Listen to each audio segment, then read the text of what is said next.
Before we get started, I wanted to introduce you guys to an app called Are You the One? Now, of course, this is a dating app for all you guys living the single player life experience. Now, if you're free, go on over to the Google Store and download the app today to get started. Now, this app isn't for people playing games. It's built for people who are intentional and ready for a real connection. So go over there and get started and get connected with some people. And who knows, maybe, just maybe, you may find your co-op partner. Again, download the app, Are You the One, today inside of the Google Store to get started. And Apple users, don't feel left out because the app will be coming to you guys very soon. I'm in love, I'm in love, love. I'm in love, love. I'm in love, love.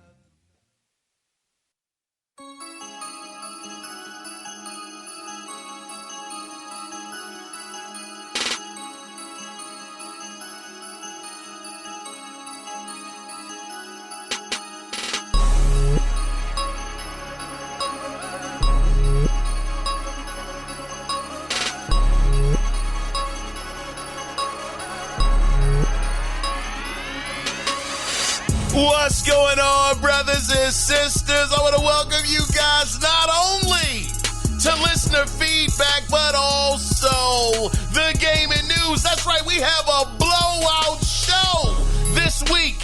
And in this episode, oh my gracious, this episode will be starring, I had to rename this brother, the novelist, Mr. Cody Clark. Man, I tell you, this brother knows how to write some emails, and man, you flooded me this week, and I appreciate it. Now, we also have a brother that I like to call Rebuttal Trouble, Mr. Vaughn. Oh, I think this brother got some smoke for me this week. Just a taste of some smoke. We're gonna talk about it for sure. And we also have the fighting aficionado, Mr. One Subset. Oh man, it's always fantastic to hear from you, and I can't wait to get into your email. And we also have the man that never misses, still the champion when it comes to the gift cards. Here's like 100 no. We got Mr. Crimson Phoenix. Oh man, oh man. This is gonna be a stacked show. Shout out to you, Crimson. I appreciate you, my brother, for writing in. But this week, we have the emails, and we also have a little bit of news to go along with it. So, the things that we will be covering this week, we'll be talking about doubts around the Xbox brand ever being able to recover. Man, things are rough over there on the Xbox side, but man, I tell you, Asha's being so honest, and I love it. I love her leadership. We also are going to talk about Steam and their market share, along with a bit of an insider look into the Steam platform. Now, we're also going to talk about Sony actually ending physical disc production by 2028. And man, I have to tell you, people are on Sony's heels about this. People are not happy, and for people fighting about the physical copies of the games, I personally salute y'all. That's right, don't give up your rights.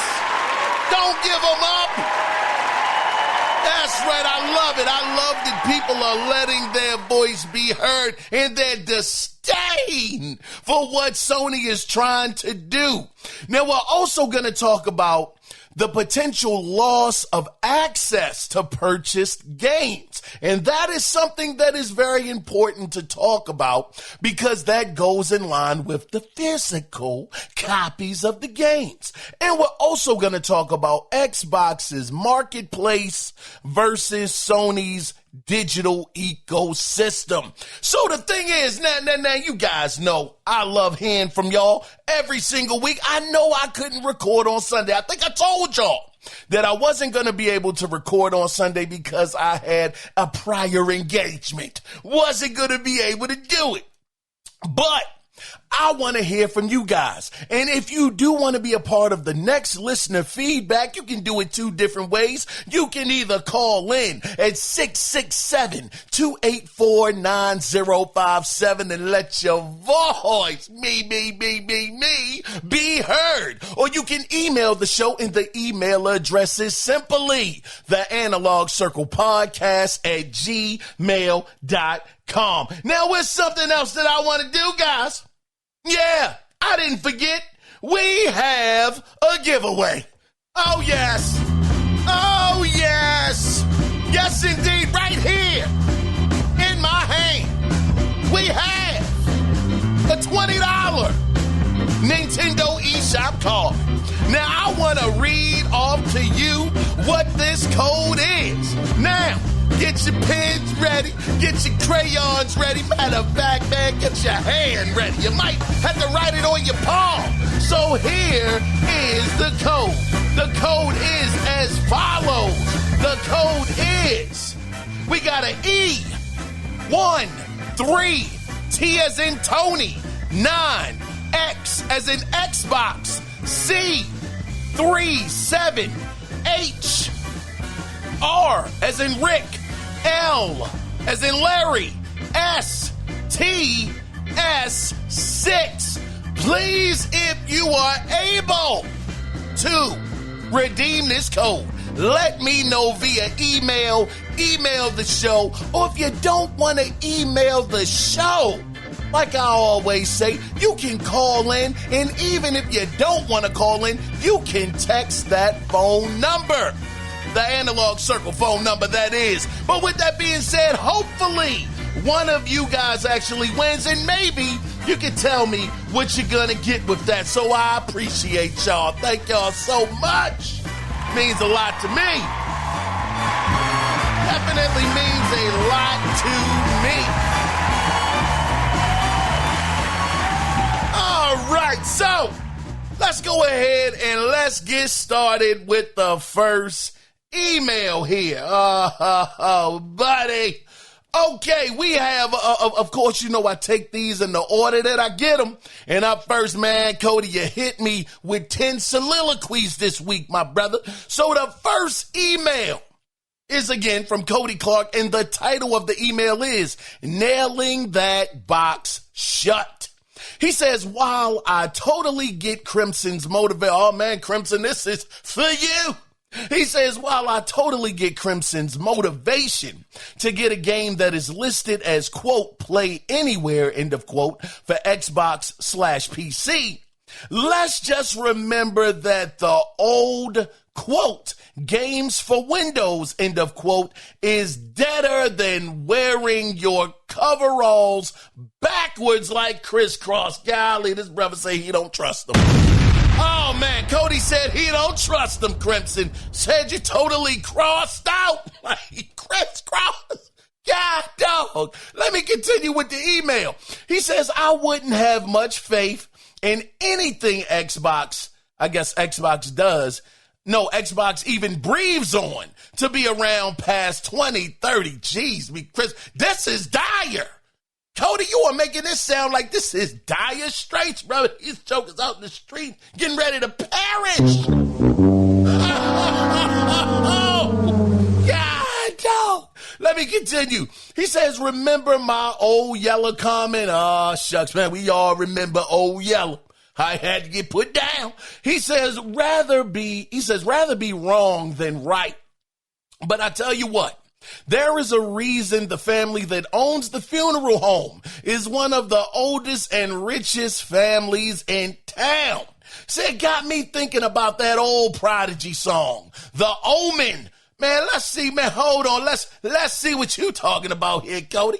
Let's see what you talking about. Hold on. Are you talking about this one right here, brother? It's an omen. Oh, man.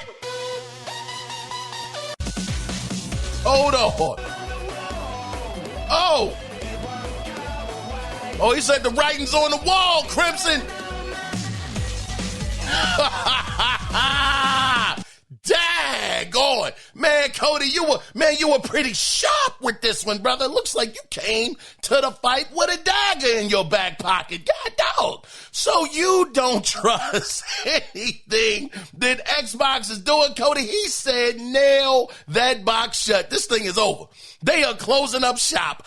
I got to tell you, Cody, I got to tell you, with the things that are happening over at Xbox, I can understand why people would feel the way that they feel. But the one thing, and I'm not saying you shouldn't feel this way, Cody, because I still don't know what to believe with Xbox right now. I'm so torn because every time I feel good about what it looks like they're about to do, Cody, they always do some wild stuff that has me thinking like, God, dog, man, they just did it. I'm not just said it, but they just had a great show, and all of a sudden all of this happens. But wait, hold on. Let me take a step back. Cody. Now, the thing is, things do look dire. I'm not even going to say dire. Things are just changing. And you know what? Y'all saw the title of the show. I didn't want to get into that yet because this is listener feedback. I'd much rather put you guys first at the front of the show. We'll get to the rest of the stuff a little bit later, but we're going to talk about Phil Spencer, that brother right there, with all of the information that we have out there now and the way that Asha is talking. I love her transparency. I don't know why anybody wouldn't want her talking like this. This is amazing. And that's the reason why I want to at least believe that it's something that can be done. Because Asha's letting you know, hey man, this thing is failing. Xbox is not well. Things are going rough. They had 14. Anyway, we'll see, Cody. I'm going to say, Crimson, man, trust me, I don't blame you for making sure that you got some kind of way to get your games. But I definitely understand what Cody's saying. That Windows Store, man, they say that joke is diabolical. Absolutely nefarious activity over there on that store.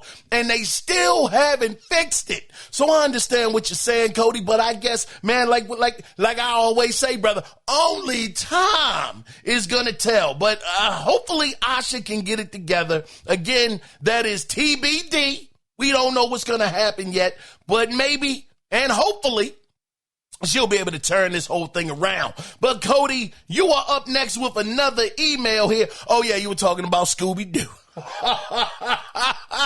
Man, this brother said when he was looking at Scooby-Doo, I'm not going to read the email, but you know, when he was looking at Scooby-Doo, that brother said, after I saw that the ghosts, they were using doorknobs. I was locking everything in my house. Every single door. I said, look, long as I lock it, can't no ghosts get in, so that's what I'm going to do. Cody said he used to drive his mother crazy. I hear that, brother. Now, let me move on to your other email. I told you, Scooby-Doo used to scare me. I didn't know that the ghost wasn't real. You know, shout out to C-Jack, too, talking about how I would have got away with it. I was telling y'all, hey, they always would say I would have got away with it if it wasn't for you meddling kids and your dog. Doggone Scooby and Shaggy, they be getting the sandwiches popping and everything up in that joint. I'm talking they was eating better than everybody. Jokers was taking lunch breaks in the middle of trying to solve mysteries. These jokers was wildin'.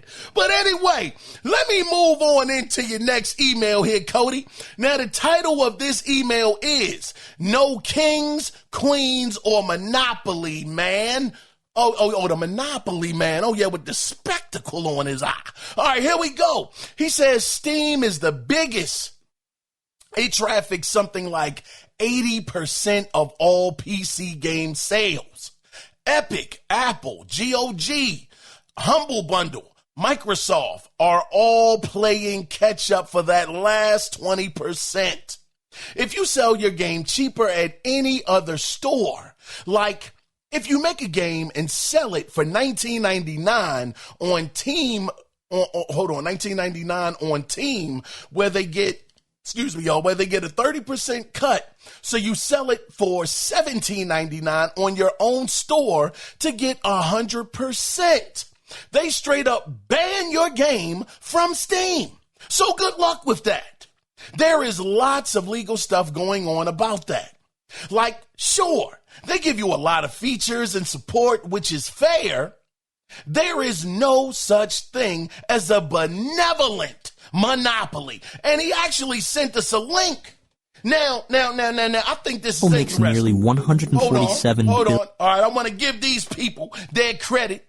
So Cody Clark, he just sent us a YouTube video, and it looks like the name of the content creator is Blinds Pot Files, spelled BLINDSPOTFILES. Okay, so this is what he sent us.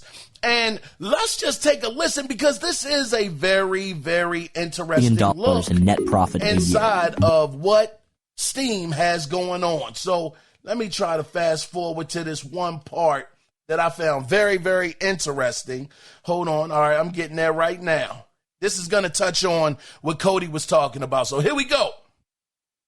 Play. Done. Valve earned Steam's dominance by providing the best service on the market. Steam controls about 75% of the PC gaming market, acting as a digital distributor and taking a 30% cut from almost every third-party sale. It is estimated that in 2025, this 30% commission alone generated roughly $4 billion of revenue, and this massive ecosystem is managed by a team of just 79 people. Now, 30% sounds like a lot, but how do they maintain that cut when competitors like Epic Games only take 12%? Let's look at the math. Imagine a developer wants to earn $50 for their game. Because of 30% commission, the developer has to price the game at $71 on Steam. But on Epic, with a 12% cut, they could price it at $57 and still get their $50. Logically, players would switch to Epic, forcing Steam to lower its commission to compete. But Steam doesn't compete. Instead, Steam simply forbids developers from selling their games for less anywhere else. If you do, Valve threatens to remove your game from Steam. And we are not talking here only about Steam keys, as some of you might write in the comments. For example, when Ubisoft released a $15 starter pack for Rainbow Six Siege on their own store, Valve emailed them, threatening to delist every single version of the game by the end of the next day unless the prices were matched. This is typical. Man, this stuff is diabolical activity. Chad Dog. Monopoly. Show me the money. Man, Steam is on some bull. These jokers on some bull. So if you go to another store, try to make it cheaper, because you can sell it cheaper, because they're not getting that 30% cut like from Epic. They're not charging you the 30%. They're charging you 12%. Steam is going to tell you, nah, bump that. If you're going to sell it for that price over there, then you got to sell it for that price over here. Meaning that the developer and publisher is not going to get nearly as much money. And if you don't play by their rules, if you don't play by the rules, brothers and sisters, they will shut you down. You big dummy. This is absolutely insane. These jokers said, look, we're running the gauntlet. If you want to move any kind of product around here, we got to get our cut. And if we don't get our cut, you know what's going to happen. Drive by. They're going to make sure that they knock you off. You will not be allowed on the Steam store. This is guerrilla tactical business warfare. This is nuts. Unbelievable. Unbelievable. It's very much so believable, but God, dog, you already run almost 75% of the PC market and you're still trying to squeeze more. You don't want these guys to move. Man, if you do it over there, do it over here as well, or we're going to kick you off of our store. Man, all I can say, because I can't do a darn thing. All I can say is I hope, again, if you guys do want to check out the rest of the video, because I didn't want to play it all. I know this brother worked very, very hard on his content, so I didn't want to play the whole clip. But if you guys are interested, again, in hearing more of what this brother was talking about, again, go over to his YouTube channel, which is called Blind Spot. Okay, it's called Blind Spot Files.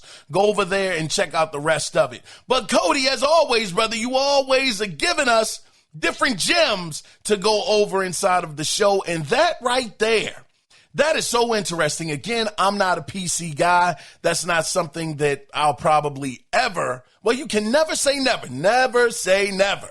But at least in my mind, at least for the foreseeable future, I can't see it being a thing where I would be on the PC platform, going over to Steam or GOG or the Ubisoft store, EA, any of those places. But I do think it is important to have these conversations, because just because it's happening over on PC does not mean that it won't or can happen on console. And again, similar to what's going on with Steam, we all know that right now, Sony is in a legal battle over there in the UK for raising prices, having a monopoly, as it were. And I do believe that, well, you know what? I'm not going to jump the gun with Sony. We still got an email talking about them, so I don't want to jump over to them just yet. But again, to your point, Cody, we should never, ever, ever, ever want anybody in any industry to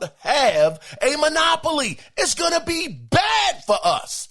The consumer is going to suffer at the end of the day. These companies, we already know, they will take stone cold advantage if they are able to.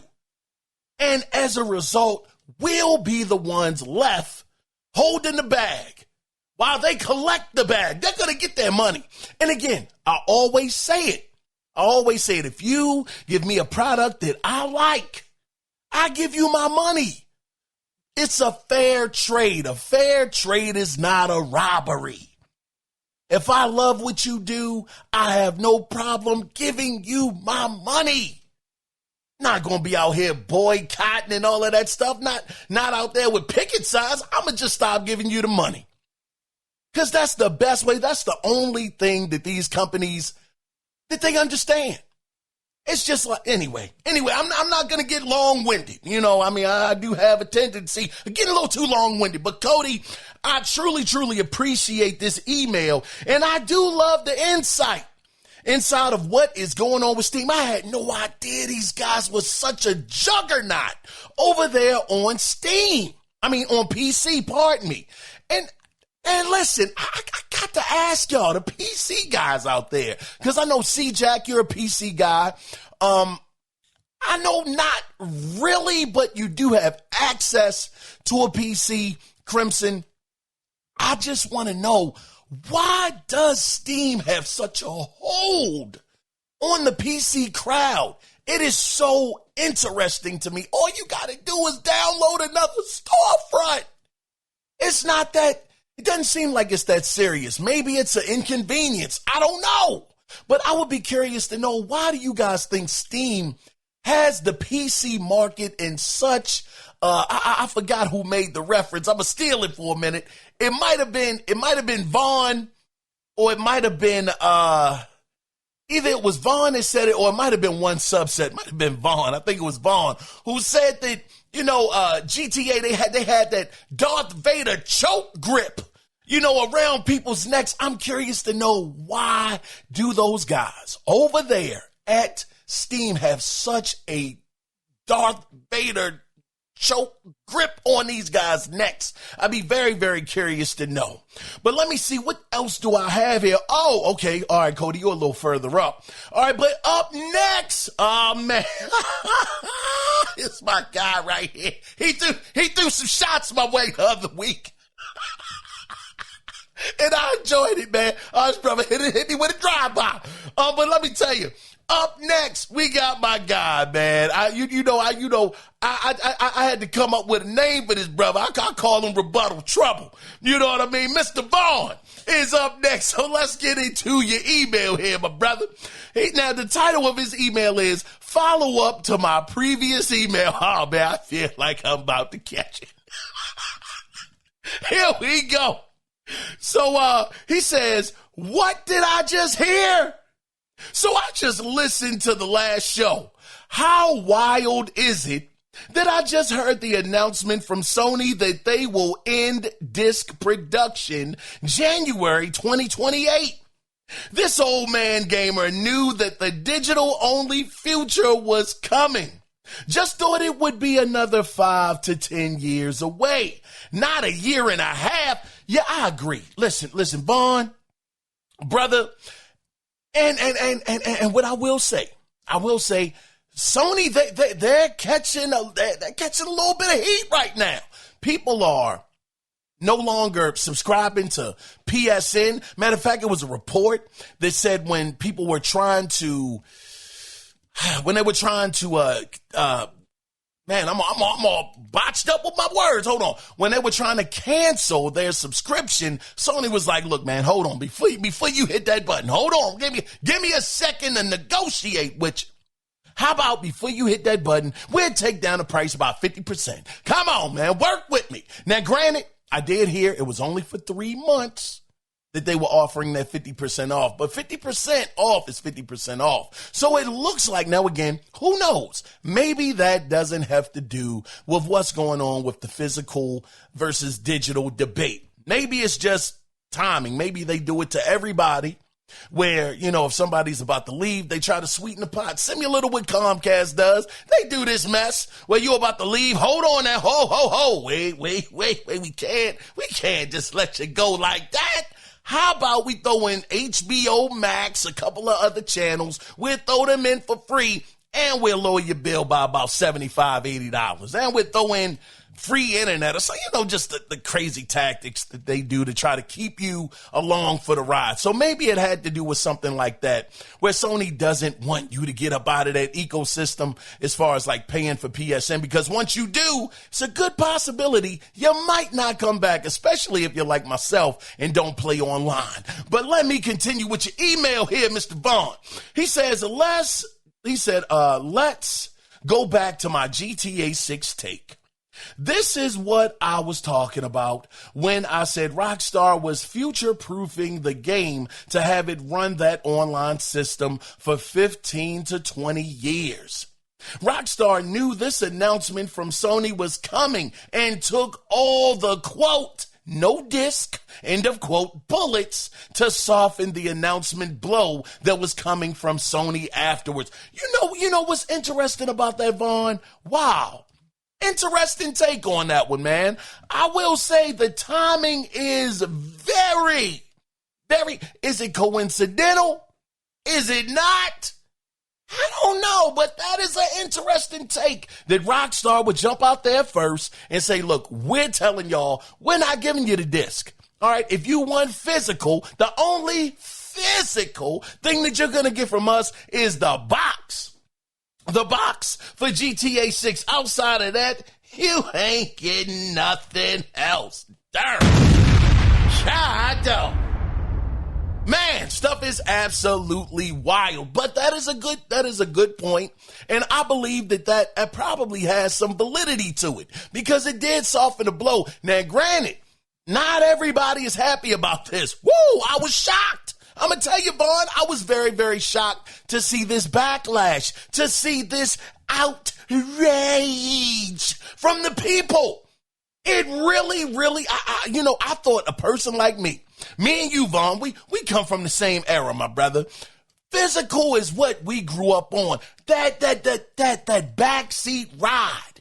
Coming back home from the store, whether it was Sears, whether it was Montgomery Ward, It could have been Kmart back in the day. It was always that ride getting back home with the game in your hand and you looking through the booklet. You're getting excited. You're looking at the back of the cover artwork or the back of the cover, looking at the graphics and all of that stuff, getting excited to be able to go home and pop that cartridge in.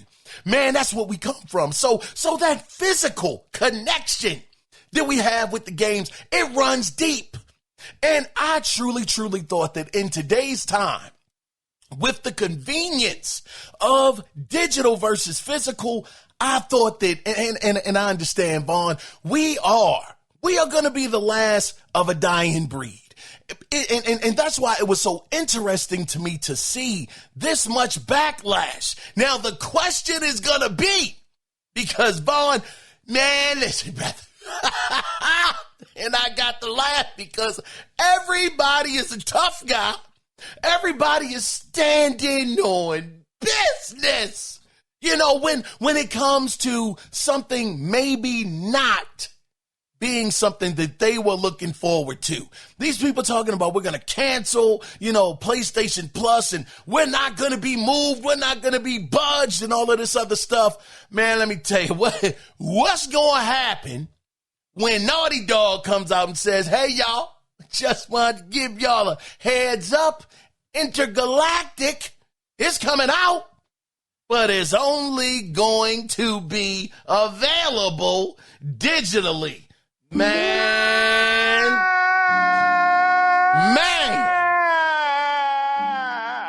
People in this fight right now, they gonna start looking around. Hold on, wait a minute. Hold on, so Naughty Dog, what you saying, what you telling me is I can't get the game physically, even though I'm out here fighting a good fight to keep the physicals available? You're telling me the only way I can buy this game is digital? And I'm going to have to come up off of my physical square? Y'all killing me with this. Oh, no, Vaughn, the Joker's going to start dropping like dominoes. Ain't nobody going to stand on business. I'm telling you, everybody has a threshold. Everybody does. Everybody has a threshold. They going to start looking around at each other. Well, doggone, man. Now, look, hold on. Naughty Dog, y'all doing a little too much right now. So you telling me I'm not going to be able to play this game? You know what's going to happen, Vaughn? These jokers is out there fighting a good fight. They going to get the copy of the game digitally, and they going to go offline so you can't see them. That's what they about. Move this man. I'm telling you, these jokers ain't going to be in the cold. Now me, I'm a physical guy. I love the physical disc. But let me tell you something, Vaughn. Even for me, if Sony says, look, man, I'm not trying to hear this. The games are going to be all digital. What can we do? You know what I'm going to do, Vaughn? Doggone, I'm going to stand with the people first. Right now, I still don't have GTA 6. I don't have it. I'm still mad at those jokers, man. I really have a bit of an attitude with those guys over at Rockstar right now, man. And it could be a thing where, hey, listen, I'm talking tough Tony talk right now, brother, because the game ain't out yet. Now again, I am not above, brother. I am not above caving. I will tell you guys 100% I'm not above it. Senua's, that game, Senua, if that game comes out, oh, man, we got to talk about that, too. But, man, listen, brother, I'm going to tell you something, Vaughn. I'm going to start sweating. Oh, man, I'm going to start having beads of sweat coming all over my face. I'm going to be nervous. My brow is going to start sweating because everybody has a threshold. I would probably stand firm, though. If I knew it was going to make a difference, I would stand firm on that. But let me, as far as the physical. But let me continue with your email here, my brother. He says, I can't put my finger on it, but something is strange here between Sony Take-Two. Sony/Take-Two. Remember that Rockstar has already made that strange announcement that the best platform to play GTA 6 on is, PlayStation 5 Pro Edition. I mean, we kind of knew this, but why announce that? I'm going to tell you why, brother. I think that was just a clear indicator to let people know that maybe they didn't know that it was true, but that they are in a partnership together. I think that's all that was. And we know that Sony is banking on this game. Sony is banking on this game to be the game that's going to sell a lot of PlayStation 5 Pros. They know it. They're banking on it. Again, those price points, man, I got to tell you, I don't know how many they're going to sell. I don't know. Those price points are egregious right now.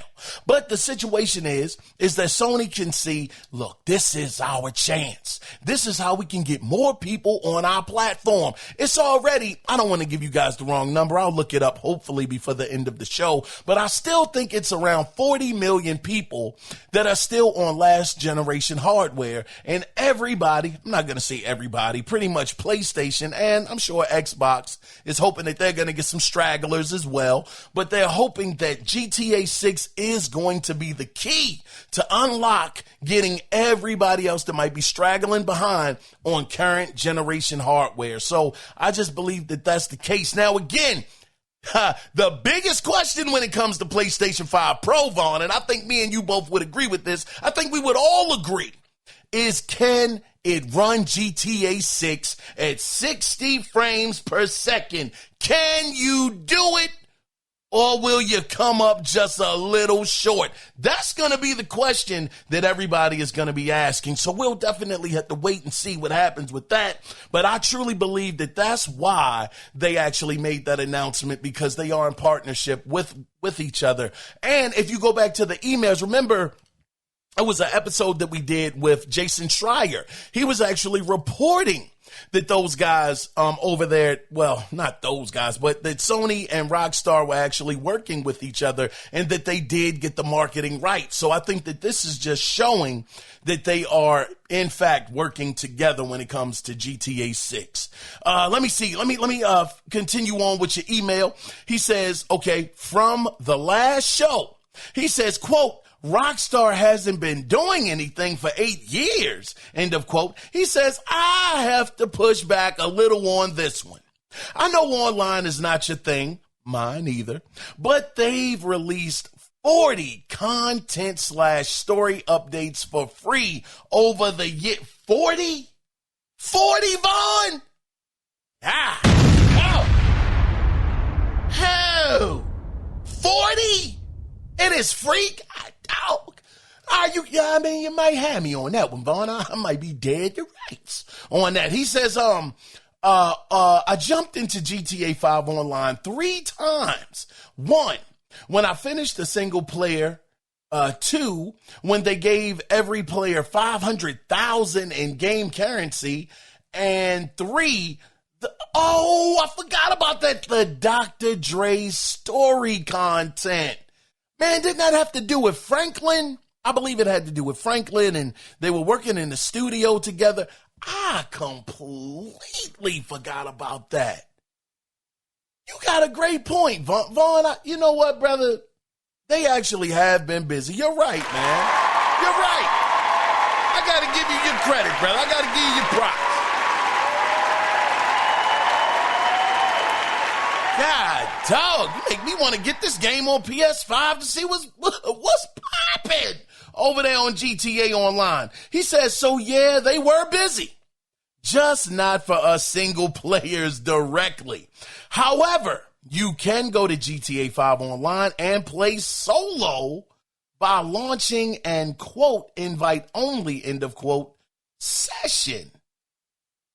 Interesting. So Vaughn, brother, you know, wow, this is interesting information. And this goes to my ignorance. Yeah, my ignorance, brother. I mean, there's no other way I can put it. This is why you have to explore. I mean, sometimes you got to get outside of your comfort zone. I'm talking about me, Vaughn, not anybody else, me. But I would have never known this. Anything that had to do with online and GTA, and you know what's so crazy about that, Vaughn, you mentioning this, they would always have commercials of things that they were updating, different cars, I don't know about the maps and all that stuff, but it would be a bevy of things that would be talking about. Maybe another heist that would be available. And quite honestly, when I saw it was online and it wasn't, solo single player DLC, I truly blocked it all out. It didn't make a difference. That Dr. Dre joint, though, I remember that one very, very much so, because I was like, dag, man, this would have been dope if it was just a single player mission. This would have been amazing. I think, now, Vaughn, you will have to correct me, brother, or any of you guys can. Was that when they actually added extra tracks to GTA 5? Where it wasn't just about the DLC, but you would be able to access those extra tracks from Dr. Dre inside of the game. You would have to let me know about that. But great call out though, Vaughn. Excellent call out. He says, let me see. He says, this is the next part of his email. You haven't seen any gameplay footage. Oh, yeah, this brother talking about me. Oh, man. Yeah, I was like, man, everybody out here buying the game, and doggone Rockstar hasn't even shown any actual gameplay content when it comes to the game. How do you know it's going to be good? How do you know when you out there already giving up all of your money? Yeah, that was my stance. Vaughn is about to rebuttal. That's why I call this brother Rebuttal Trouble. He says, Trailer 2 uses footage from a base PlayStation 5. Digital Foundry confirmed this also. They said the only, quote, outside end of quote, tools Rockstar used was developers' tools to remove the HUDs from the non-cutscene footage. Man, oh man, you know what, Vaughn? You're schooling me. Brother, you're schooling me. I didn't know that. You know what? The thing is, Vaughn, I got to tell you, brother, I thought that was a cutscene. I thought all of the scenes that we've seen thus far, these are cutscenes, all cut and paste together to make, the trailer look more cinematical, as it were. So that's a good call out, though, brother. I appreciate that. He says, finally, did I just hear you say, oh, shucks, feel like I'm about to get in some trouble here. Oh, man, am I about to have to get in another shootout with you, Vaughn? He said, I tell you, I love reading y'all emails, man. Stuff is the best. He says, finally, did I just hear you say GTA 5 did nothing for you? Is that what I just heard? Oh, man. Oh, buddy. He says, brother. And he got the emoji with the hand over the face in shame. He's ashamed of me. He says 3 characters to switch back and forth anytime, replayable heists that you can change how to pull them off, 3 separate stories going along with the main story, etc., etc. Okay, I'm out on that one, Vaughn. Shout out to you. Oh, man.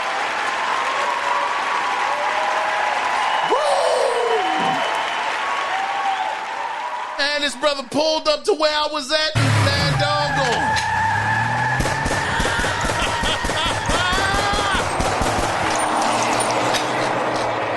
Oh, man, this brother threw all kind of virtual shots at me. Oh, man down. Help me. Oh, man, I might be having too much fun. Oh, man, hey, Vaughn.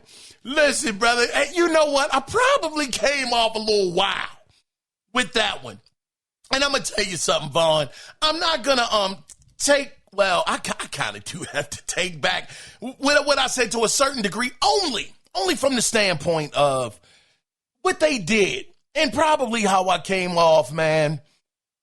Man, you know what it is, brother? I'm just kind of mad at Rockstar right now. I'm a little upset, man. I'm a little upset that they feel like, man, we can just come and go as we please. But then, after you mentioned all of that DLC content online, I got, man, I'm gonna have to eat that. I gotta shut up. I can't say too much about what these guys have been doing because obviously they've been doing their job. They have truly been doing their job. All of these free DLCs that they've had there, yes, they are mainly focused on the online, Grand Theft Auto gaming experience, but they are still feeding their fan base. So for that, I definitely have to back off. I got to back off. But that was kind of the frustration in my mind. And that's why I was being a little, I think I was being a little overly critical. If I came off in that episode like Grand Theft Auto 5 wasn't a dope, awesome experience, I will definitely take that back. That wasn't the intent. I was frustrated. And I'm not making an excuse for it either, but that was my mindset. I'm not gonna sit up here and act like Grand Theft Auto 5 wasn't a awesome gaming experience, man. I mean, those heists, and you know what? See, this is the interesting thing, Vaughn. You mentioned a few things in this email that really did touch home a little bit for me as a gamer. And this is the thing. This is probably the problem with being a person that actually plays the single player games one time and just put it to the side and move on to the next game. Because I didn't even think about even YouTubing any of the heists to go any other way. In my mind, I truly thought the heist is going to play out the way that it's going to play out no matter what. This stuff is already predetermined anyway, for it to come out a certain way. Even if you get the cheapest driver possible, it's not going to be so many different variations from the actual mission. So if you're telling me, Vaughn, that depending on, of course, because everything in the game when you're doing these heists, they cost a lot more money to get a great getaway driver or somebody that can break into the safe, somebody that's really, really good versus somebody that's just, hey, they ain't worth a doggone. If it's a situation, matter of fact, I might even look that up, Vaughn, that, if it's a situation where the whole mission can play out completely different depending on the supporting cast and their skill set of what they're able to do, how good they're able to execute, that is an interesting thing to want to go back to and actually, kind of see that other result. I do know one of the only games, though, Vaughn, and again, that's what I get for being a one and done gamer. I usually don't go back to any of the games that I beat. And I'm going to tell you why, too. One of the reasons why, Vaughn, once I finish with a game, I never really go back to it. It has to be a heck of a game for me to do it. I never even went back to The Last of Us Part 2. And that was me and you had the show together with each other where we talked about, we had the spoiler cast together where we went into, that show was like almost 2 hours long that we were recording because I loved the game that much. It was my game of the generation on the PlayStation 4. That was the greatest game to me, that whole generation that came out. And even with that game, I didn't go back to play it a second time. And the reason why is because I just want to remember the game for what it was, how it felt at the time, not going back in a second time and, maybe, I guess, in a way to maybe protect the magic of what I felt the first time and, not to tamper with it, because then I would go back and maybe I would try to do some things, find some bugs or something like that. I just want to remember the magic. That's the thing. And whenever I go through a game the first time, if it's an awesome game, I kind of just don't want to lose that memory, of a game just being incredible. I don't know. Maybe that's just me. Maybe the kid inside of me wants to believe in the magic. You know what I mean? Just something that's amazing. And it's just mind blowing to you at that time. I just don't want to tamper with it and maybe have to look at it to see that, the game wasn't all that great after all. Yeah, it was awesome, but it had some flaws here and there. I don't know. I feel like I would critique it to death almost and really bump down how much fun I actually had with it. So I mean, it probably doesn't make sense, Vaughn, and I apologize if I'm coming off sounding crazy right now, but that's my way of thinking about it. And with Grand Theft Auto 5, that was one of those very, very memorable moments for me in gaming because, like you said, Vaughn, to be fair, these guys over at Rockstar, they are awesome at what they do. They truly are. First time we had ever had a game where you could at any given time pick up on not necessarily a mission, but pick up on one of the characters that could be randomly doing anything. Trevor, man, his brother was dressed in dresses. I mean, all kind of stuff was going on with that guy. Man, that guy right there, man. You might catch him. He might be coming off a bench. You never know. Franklin, you might catch him and he's actually driving somewhere. And once you click over to the other character, you pretty much catch them where they are.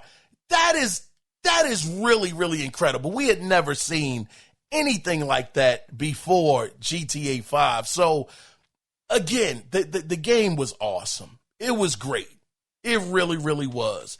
It was just the frustration, my brother, that made me feel like, man, you know what? Y'all are untouchable, Rockstar. Y'all walking around here like prima donnas, like doggone the rules, like you above reproach. Like, man, y'all are excellent. Y'all are top 3 studios. Y'all are a top 3 studio inside of the gaming industry. But don't walk around here, throwing your weight around, like you can't be touched. That was my thinking, Vaughn. And you actually mentioning, hold on, brother. Hold on, slow down. We know that you don't play online, Keon, but listen, they had 40 of these joints they've been working on. So for that, Vaughn, I truly, truly appreciate you being able to, kind of take me back a little bit, kind of pull me from the edge, as it were, and let me know, man, these guys, they actually have been working. I mean, and in that time period, they did come out with Red Dead Redemption 2, which, by the way, Vaughn, that's what I was going to say, brother. That was one of the few games that I actually looked up online and saw all of the side quests, all of the different missions that you could do.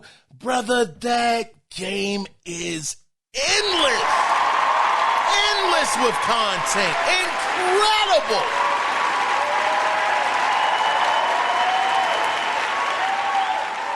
I loved Red Dead Redemption 2. Nah, that game wasn't perfect, though. Man, that gameplay. Whoo, that gameplay and the gunplay. Rockstar, you got to work on that. That is one thing that Rockstar has to work on is the gunplay. It was cool. It was okay. But, man, yeah, y'all got to do a little bit better with that.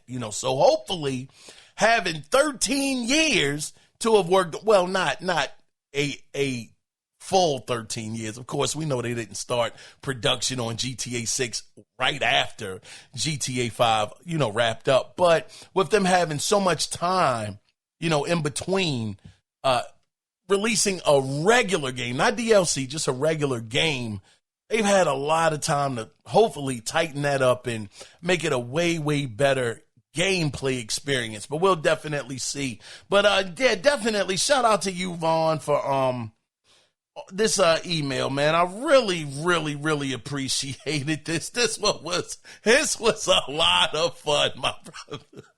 And I hope, hey Vaughn, I hope that you continue to write in. It is always fantastic, man, to hear from you. So I appreciate you, brother.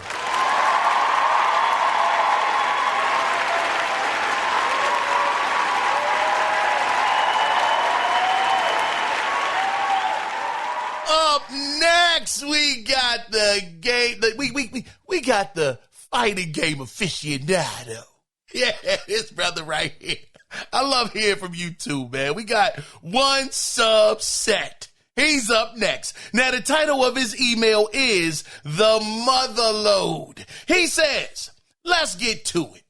I come from the era of Pong and Atari. Hold on, brother. Pong and Atari. This brother comes from the genesis of it all. Yeah, that's what I'm talking about. Man, talk your talk, One Subset. Yeah, man. Man, one of the pioneers of this stuff. He says, I come from the era of Pong and Atari. Even then you had something physical to insert into your console. Atari had Pong Sports. It was great for the time. Fast forward to last week, GTA 6, no physical disc copy at all. Now both PlayStation and Xbox, quote, rumored next generation, end of quote, will have no disc. No disc. Oh, man. You've been hoodwinked, bamboozled, led astray, run amok. This is what he does. Man, I would tell you, brother, I'm telling you, this is about to be a Steam situation.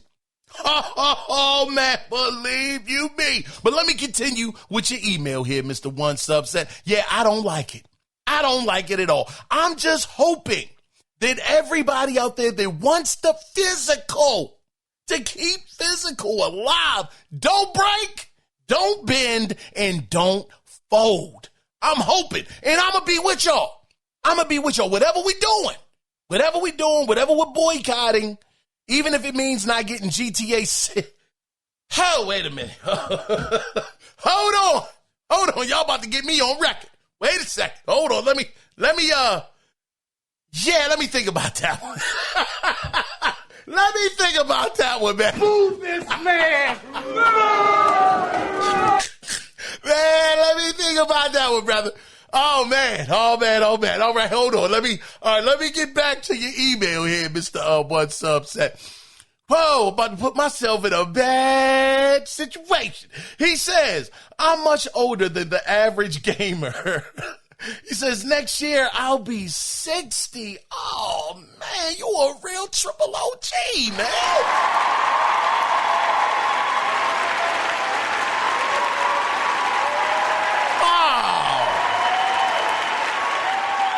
Man, I appreciate you sharing that with us, brother. Man, I love that, man. I really, just on a side note, I'm going to tell you, One Subset, brother, you've, man, we've known each other for quite some time. And I'm sure you were around during that time period when I'd had, what was it called? Radio nerve palsy. For y'all that might not have been around, this had to be, man, good grief, 6-7 years ago, somewhere around there. My left hand had actually, I got radio nerve palsy in it. And what that is, if you don't know, it's where your hand, it pretty much, it's paralyzed. Just to, put it in plain terms. I couldn't move my hand. My hand was stuck almost in a position where my hand was actually pushed inward, like towards my body.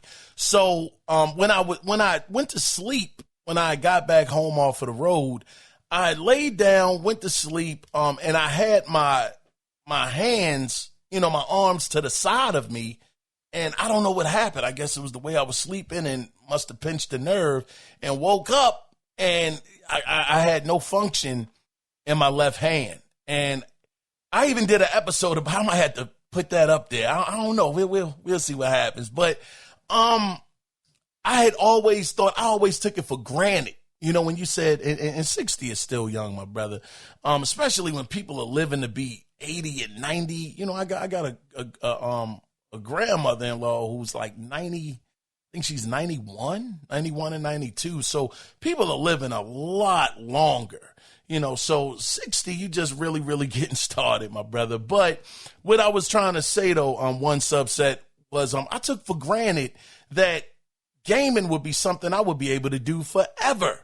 It's not like it's a sport, like your body, it breaks down and you just can't do it anymore. Yeah, I understand that my reflexes, I definitely see they have definitely taken a dive to a certain degree. I'm not as sharp as I once, was when it comes to the controls and being able to pick up stuff like real fast. I'm a little delayed a little bit, but still, you can still game though. So in my mind, One Subset, I'm like, man, I'll be able to do this forever. until I'm, 75, prayerfully 80 years old, before I had to hang up the sticks and just can't do it anymore. But when I actually ran into that situation, that problem, it really, really, made me appreciate being able to game that much more and not take it for granted that it would just be something that would be around that I would be able to do, so it really touched me once my hand had got better. Cause the first thing, I think I said that in that episode, the first thing that I said to the missus, I'm not going to be able to game anymore. My gaming is good. This is over. I'm telling y'all, I was playing, Tomb Raider, the second, it might have been the first Tomb Raider, either the first one or the second one of the reboot on Xbox One, and I was trying so hard to hold the controller in my hand. I couldn't grip it. I couldn't move my thumbs like I needed to. Well, my thumb, I'm acting like I got like 5 of them. My thumb. And man, I'm going to tell you something. One sub said, I cried. Brother was sitting there. I was like, man, if I can't do this in my later years, sitting there looking at the controller, man.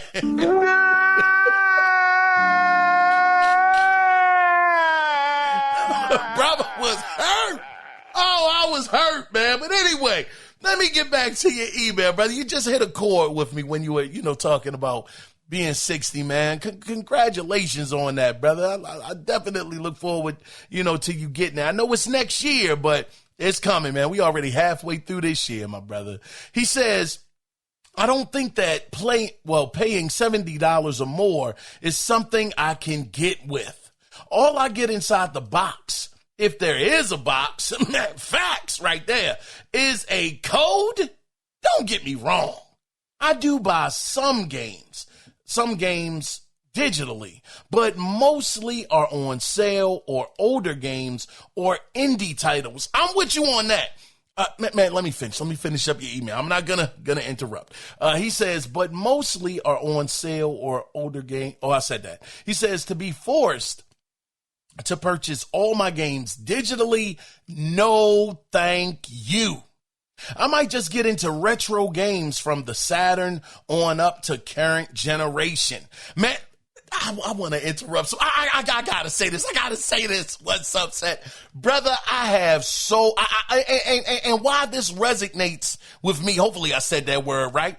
Why that resonates with me is because I'm looking at all of the consoles that I've collected over the years. I got the Master System, I got the 3DO, I got the Jaguar, I got the original Nintendo, I got the original PlayStation, Virtual Boy, the Wii, the Sega CD. I got all of these joints.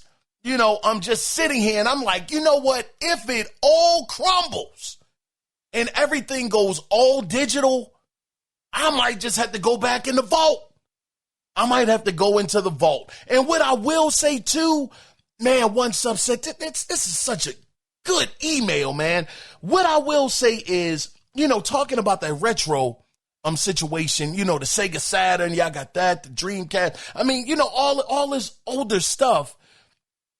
The thing is that it's so many games we never got a chance to play from those eras. And, it's certain games, of course. Now I'm going to be real with you. What's up, son? Oh, brother. I mean, the graphics. Oh, man, the graphics, brother. It's going to take me a minute to get past that because the graphical prowess of the games back then. Oh, man, it's going to take me a minute, brother. Brother, this guy stinks! It's going to take me a minute.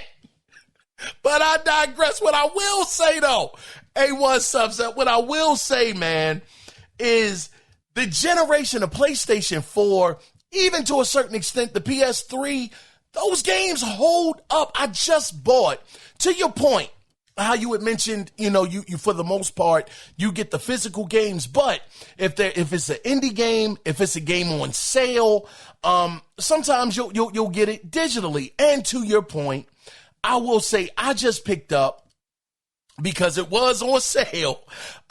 Infamous Second Son for the PlayStation 4. Now, I had it on the PS4, played it for maybe a half an hour. I was like, man, this game is hard, man. I don't feel like going through all of this mess. Didn't pick it back up. So what I did, right, I got the PS5. I tried to transfer it over, the PS4 version over to the PS5. And for some reason, I wasn't able to do it. So I was like, man, oh, well, I guess that's just a game lost that's locked onto the PS4. Fast forward about, 3 days ago? I saw it on sale for $10. I had a couple of dollars inside of the PlayStation wallet. I was like, man, let me pick this game up. You know, it's only $10. I'm going to pick it up. Let me tell you something. One subset, brother, when I saw that game, I said, this game holds up like it just released. In this generation, it is amazing to look at. It is a fantastic game, and that was a launch title. This game is almost 12 years old, and it still holds up like it just happened. So I think that for people like us, one subset that want to go back into the vault, even to the, PS4, maybe PS3, because there are quite a few games, a lot of games I missed in the PS4 era and Xbox One era. I got like 50-something games on the Xbox One, and out of that, man, I got more than that. That's like the digital games. I don't even know if I got to half of those games, to be fair. I don't know. I mean, we're talking about maybe a total of 100 and something I have, for that generation. I might have got to maybe almost half of them. So it's like the backlog is going to be crazy for years. So if it does all fold up and we all got to stand together, and tell these companies, look, we want the physical disk drive inside of the console, I think we could actually fight that battle, because we would have so much stuff on the back burner that we could finally get to. But, I digress. All right, from this point on, I'm going to just keep reading your email, my brother. My apologies. I just love the points that you're making here. He says, oh, yeah, man, and just getting a box. Man, anyway, all right. Let me focus. Okay. He says, don't get me wrong. I do buy some games digitally, but mostly are on sale or older games or indie titles. To be forced to purchase all my games digitally, no thank you.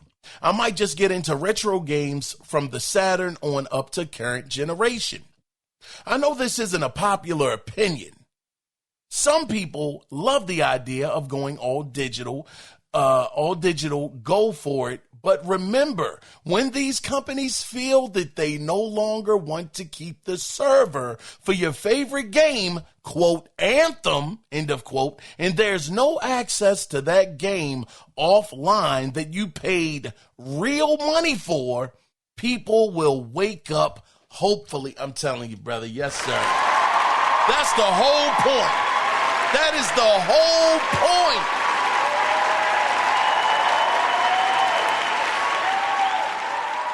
You spend all of that money, and once they get tired, they lock the doors and say, well, you're locked out of all of your games. Have a good day. Hundreds of dollars gone down the drain.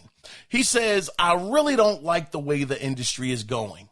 I did say when Asha first came on, I was waiting for the other shoe to drop.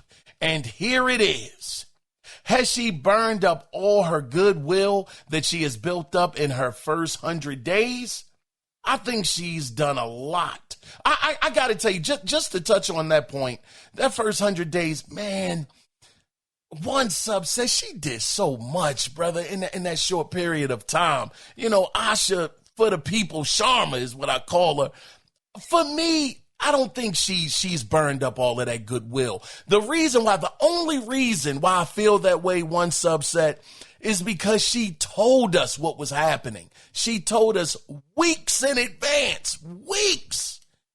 before it actually happened that tough decisions were ahead. She's been very transparent. She hasn't been trying to hide anything. She hasn't been trying to, cook the books, as it were, to make it look like, Xbox is doing much better than what they really are. She's telling us exactly what's happening. She brought back, even if it's to a certain degree, I still appreciate it. She's brought back the exclusives. She got Gears of War E-Day up off of PlayStation. She tried to, allegedly she tried to get it up off of Halo, up off of PlayStation as well. It just didn't work contractually. She's, lowered the price of Game Pass. She's gotten rid of that. This is an Xbox, that's an Xbox. She's concentrating solely on the Xbox brand. So her doing all of this and this restructuring of what she's doing, that's just a byproduct of what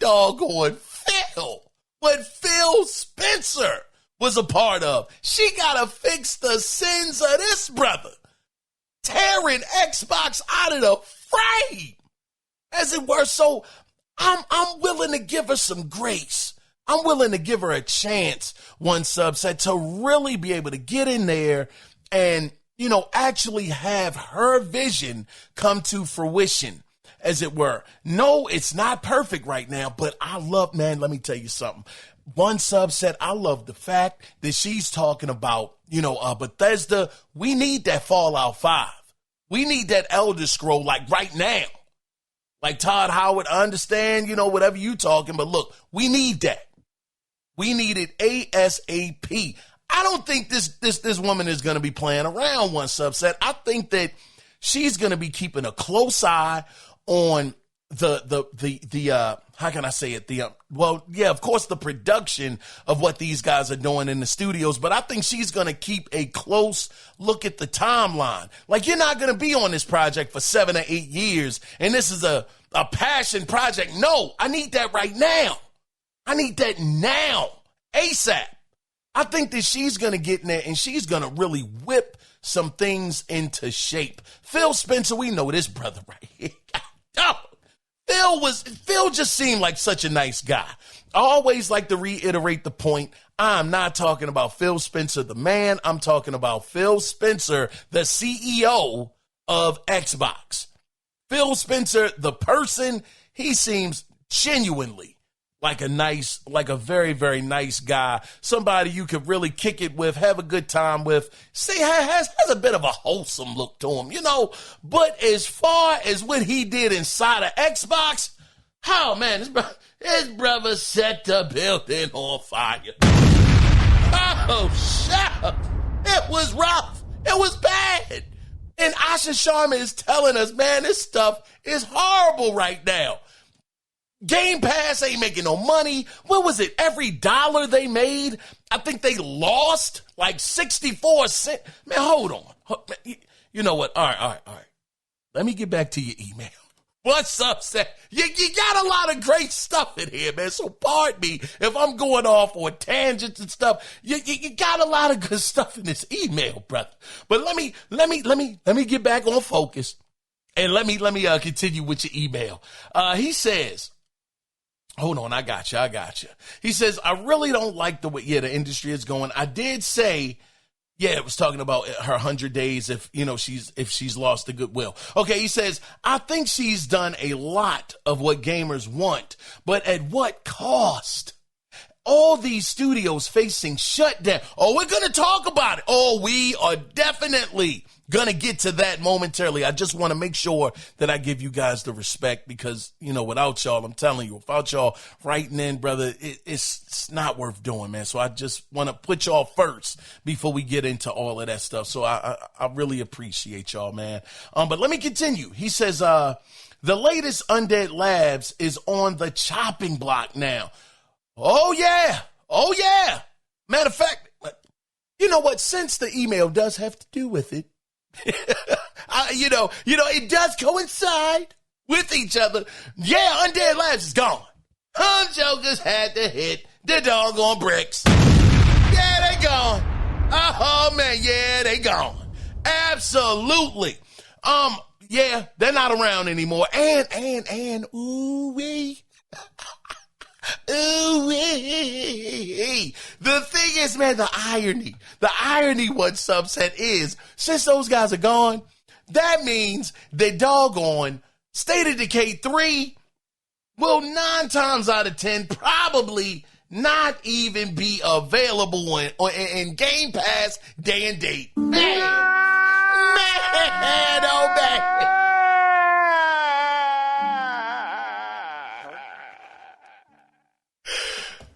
Y'all killing me with this. Brother, you funded the game for all of these years. Oh, just to have these jokers had to get bought up by somebody else, and you put all that money into the studio, and you might not even get the game inside of Game Pass day and date. Wild times that we live in. I digress. Let me continue with your email. This stuff is wild. He says, hold on. Let me find my spot. I lost my spot. He said, all these developers bring a different type of game in their own way. That's why Microsoft bought them for the unusual aspect of game. For the unusual aspect of game. Oh, game they bring to the table. Gotcha. Now they are all facing shutdown. Let them all buy their independence so they can continue to bring games to the masses. I might sound selfish, but I don't want people to lose their jobs because Xbox or Microsoft don't know how to manage their own resources. This can apply to PlayStation as well. Let's see what things look like next year this time. Shaking my head. Let me go and find some batteries for my Sega Saturn and the VMU on my Dreamcast so I can play some games. I love it, man. Yes, sir. Oh, man, what's up, Sam? Fantastic email. Brother talked about the VMU, man. You want to talk about taking a brother down a doggone retro street?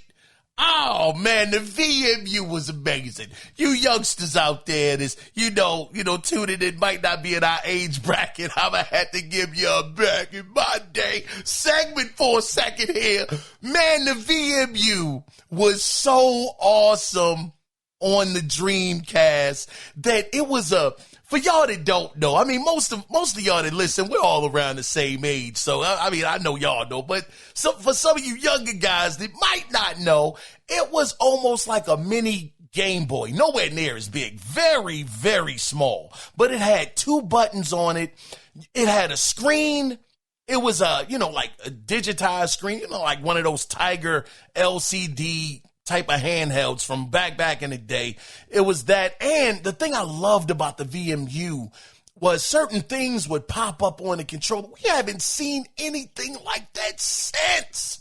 Where if you were playing Madden, the plays would actually pop up. Well, it wasn't Madden, it was 2K.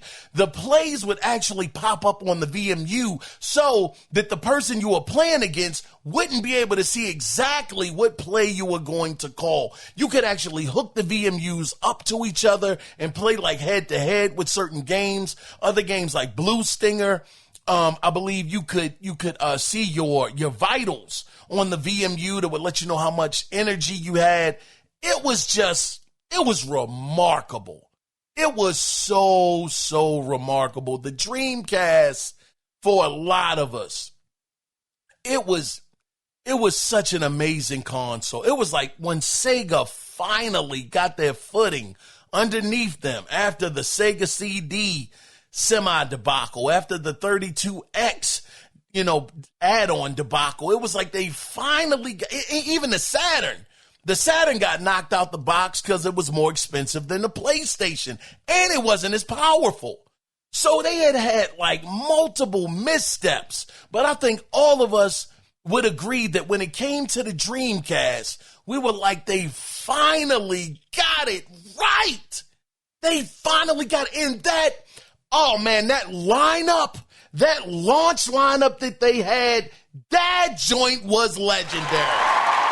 Absolutely legendary.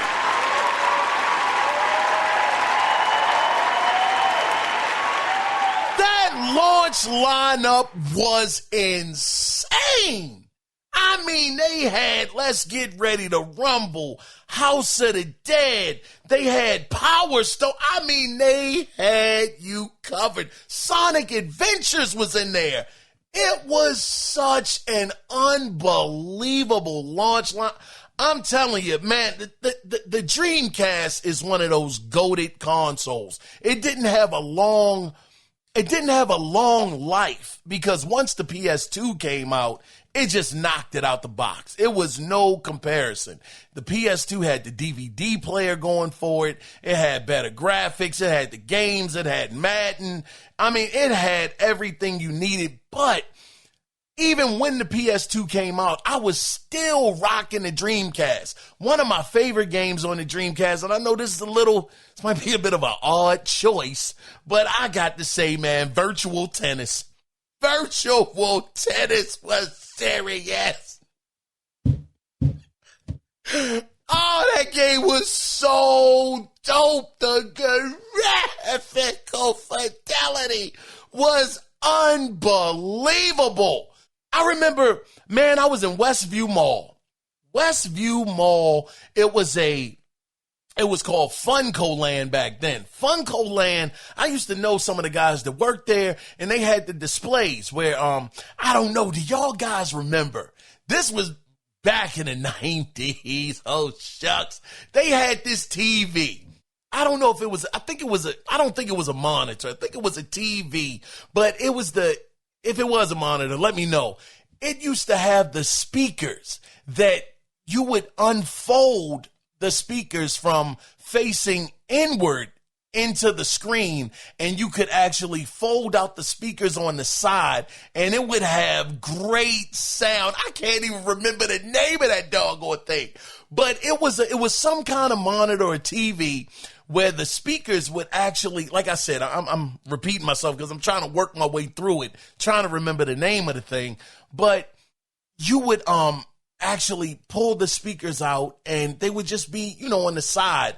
I remember they had that monitor and they were showing Virtual Tennis on that TV, whatever it was, that display. And I remember I had just went and got me some clothes from a store called Changes that was inside of Westview Mall. I think we were about to go out that evening. I think we were about to go bowling or shoot some pool, maybe go downtown or something like that. I don't know what we were doing. We were doing all kind of stuff back in the day.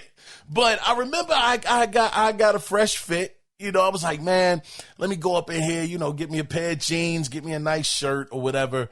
And I remember as I was getting ready to walk out the mall, of course I had to pass by Funko Land to get to the exit. And I remember just glancing over. I had no intentions on buying anything.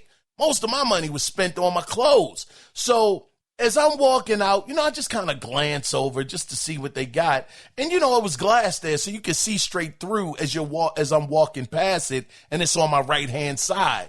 And I remembered when I looked over, I saw a Virtual Tennis. I didn't know that was the name of it at the time, but I was like, dag, man, they actually watching a real tennis match.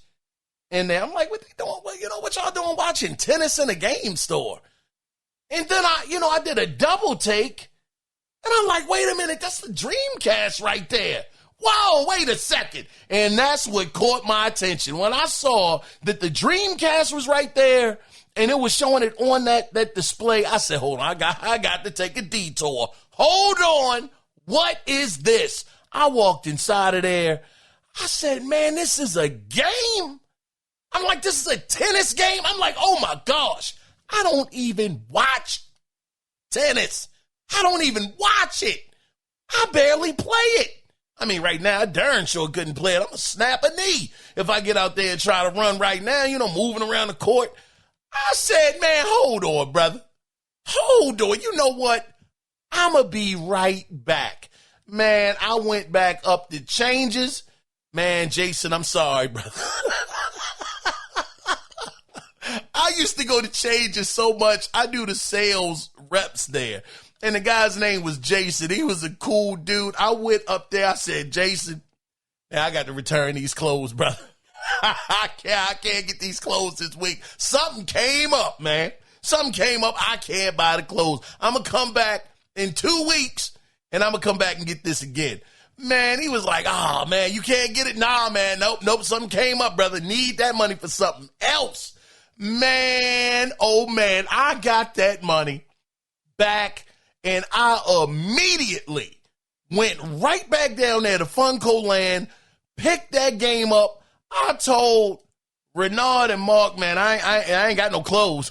But I got virtual tennis. I'm going to talk to y'all in a bit. I think I ended up just wearing some old clothes I had, in the closet. I ain't give a doggone. I had virtual tennis in my arsenal when it came to the Dreamcast, and it was worth every single penny. Shout out to virtual tennis. Oh, my God.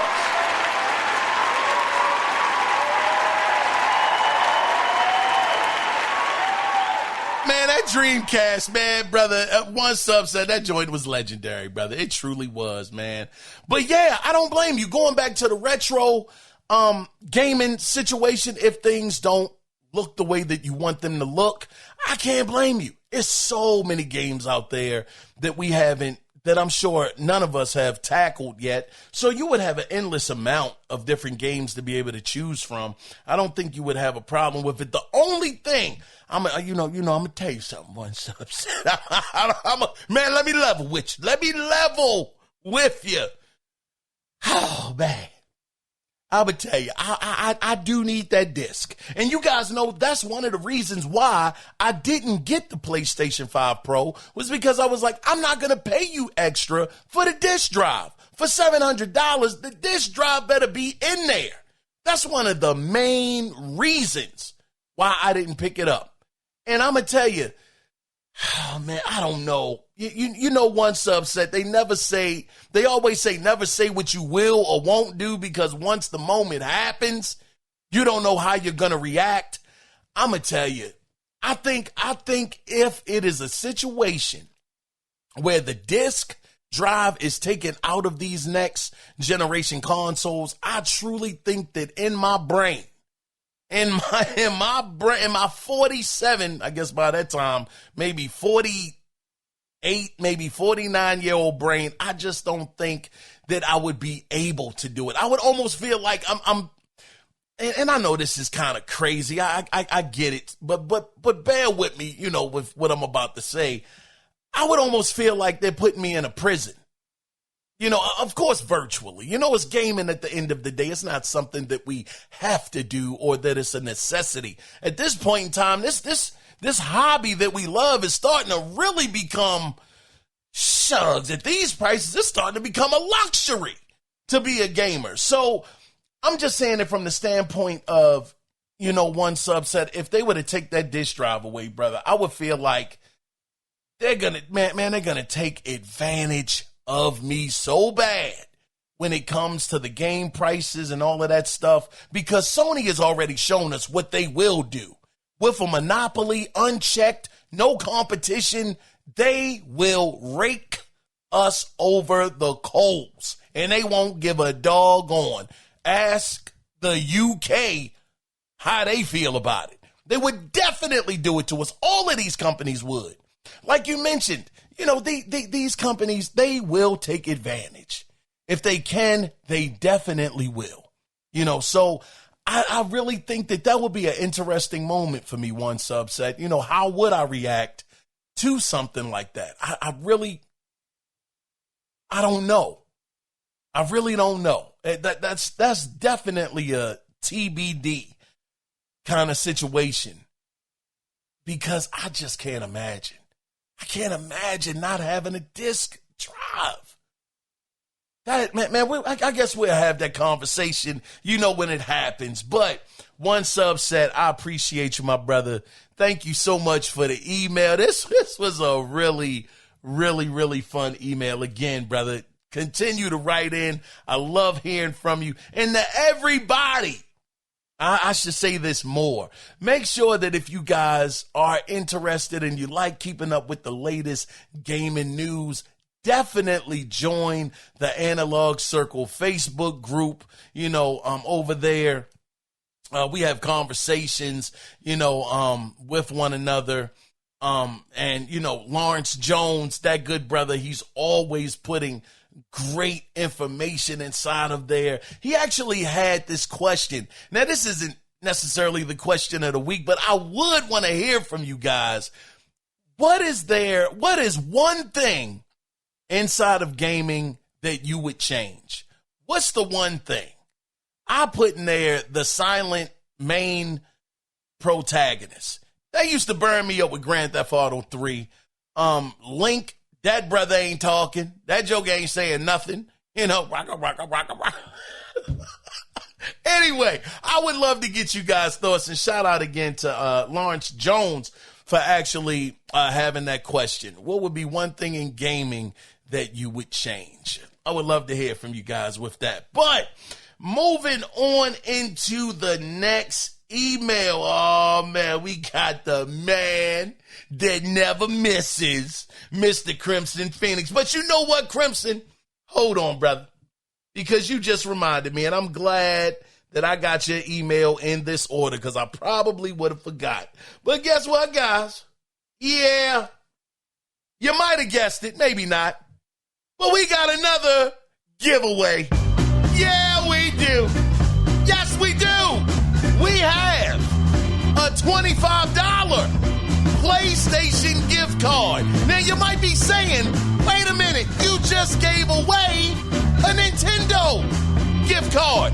Well, I forgot. I didn't do the 2 last month.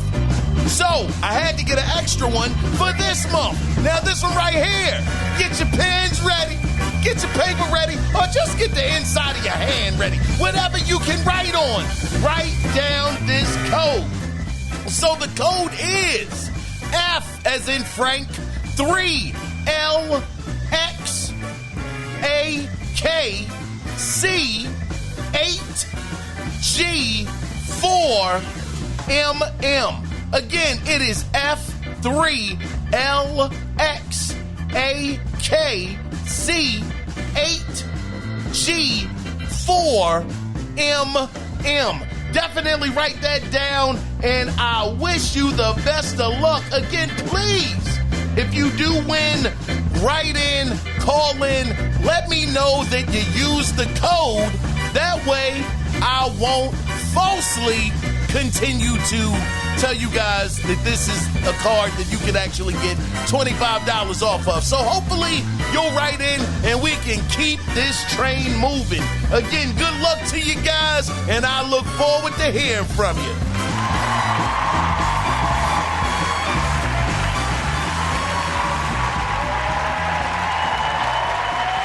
I tell y'all, man, I appreciate y'all so much. I really, really do, man. This has been these episodes right here have been some of the most heart-touching. And I ain't going to get all soft on y'all and all that. So I ain't going to do that. But I really do appreciate y'all, man. And just giving away the gift cards is just a small token of me just saying thank y'all, man, for tuning in to the podcast and just showing up and interacting, giving us the fuel that we need with the feedback, section. It has been unbelievable over the last couple of months.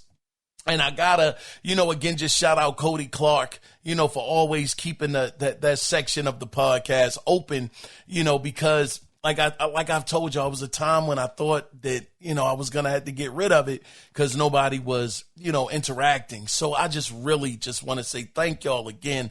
I don't take it for granted. You guys taking time out of your day to actually write in. Some of y'all multiple times writing in, man. So just the $25 gift cards, again, it's just a small token, man. I mean, just saying thank y'all. I appreciate y'all. Y'all are just awesome, man. I just thank you for all of the unbelievable support.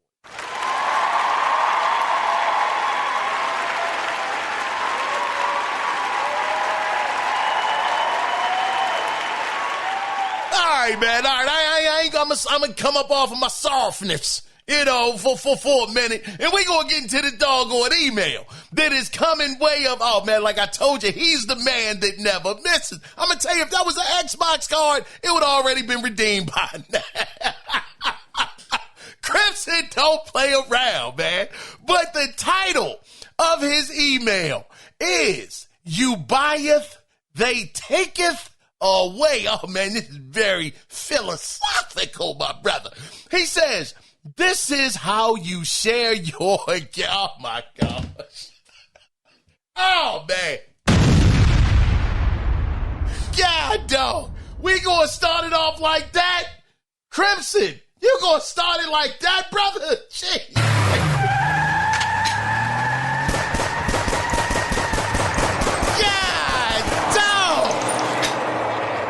Brother starts off throwing shots. Oh man, Sony catching all kinds of strays. That was aimed. No, he meant that. Man, this is how you share your games. The irony in that is so wild. The way that anyway, let me get it to your email here. God, dog. He says, a digital-only future is upon us. And for right now, I feel like Xbox is at least doing something to prevent you from losing your library with their backwards compatibility and their buy here and play here anywhere programs. You cannot purchase PlayStation codes. Hold on, before we get into that, you are absolutely right. Matter of fact, I didn't write it, so I can't say it verbatim, Crimson, but I'm sure you have heard that they have this program over at Xbox where they're making it so you can actually, they're making it so you can actually take your physical games and transfer them digitally. So that you'll be able to take that game with you to the next console. That was dope. And right there, ooh, that just made me think of something, Crimson. Something that one subset said, and that is that these next generation consoles won't have, well, he didn't say, we all know that this is the direction that they're going. I don't want to put that on him, but how they said that, they're trying to get away from the physical discs. And in order for you not to lose your library that's physical and backwards compatible, it would probably make the most sense and be the most consumer friendly thing that you could do to actually make it so right now in this generation that you would be able to take your physical disc and actually transfer it digitally to your console. That way, under that same account, if you get the Xbox Helix, you don't lose any of your titles. You don't lose access to any of your games. That is a interesting situation. And I have to give Xbox a lot of credit on that too. You're right, Crimson, when it comes to that. Phil, if it's anything that Phil did do right in his tenure over there at Xbox, he really did care about backwards compatibility and you being able to carry your library with you on whatever console you actually ended up buying inside of the Xbox ecosystem. So yeah, he definitely did a great thing when it comes to that. Let me continue with your email here though, Crimson. He says, you cannot purchase PlayStation codes from any third-party stores or buy their games digitally anywhere else. Exactly. He says, so they're going to have to They're going to have a buy here, play here only situation where you can charge whatever, can charge whatever they want and take your games away from you, man. I'm telling you. Fantastic point. It's very true, and that is my fear. Matter of fact, shout out to. Hold on, I'm not deviating from your email here, Crimson. But to your point, fantastic point. Because shout out to Mike J. Mike J. actually sent me an article that says I'm about to pull it up right now because it goes with your point perfectly. Perfectly, Crimson.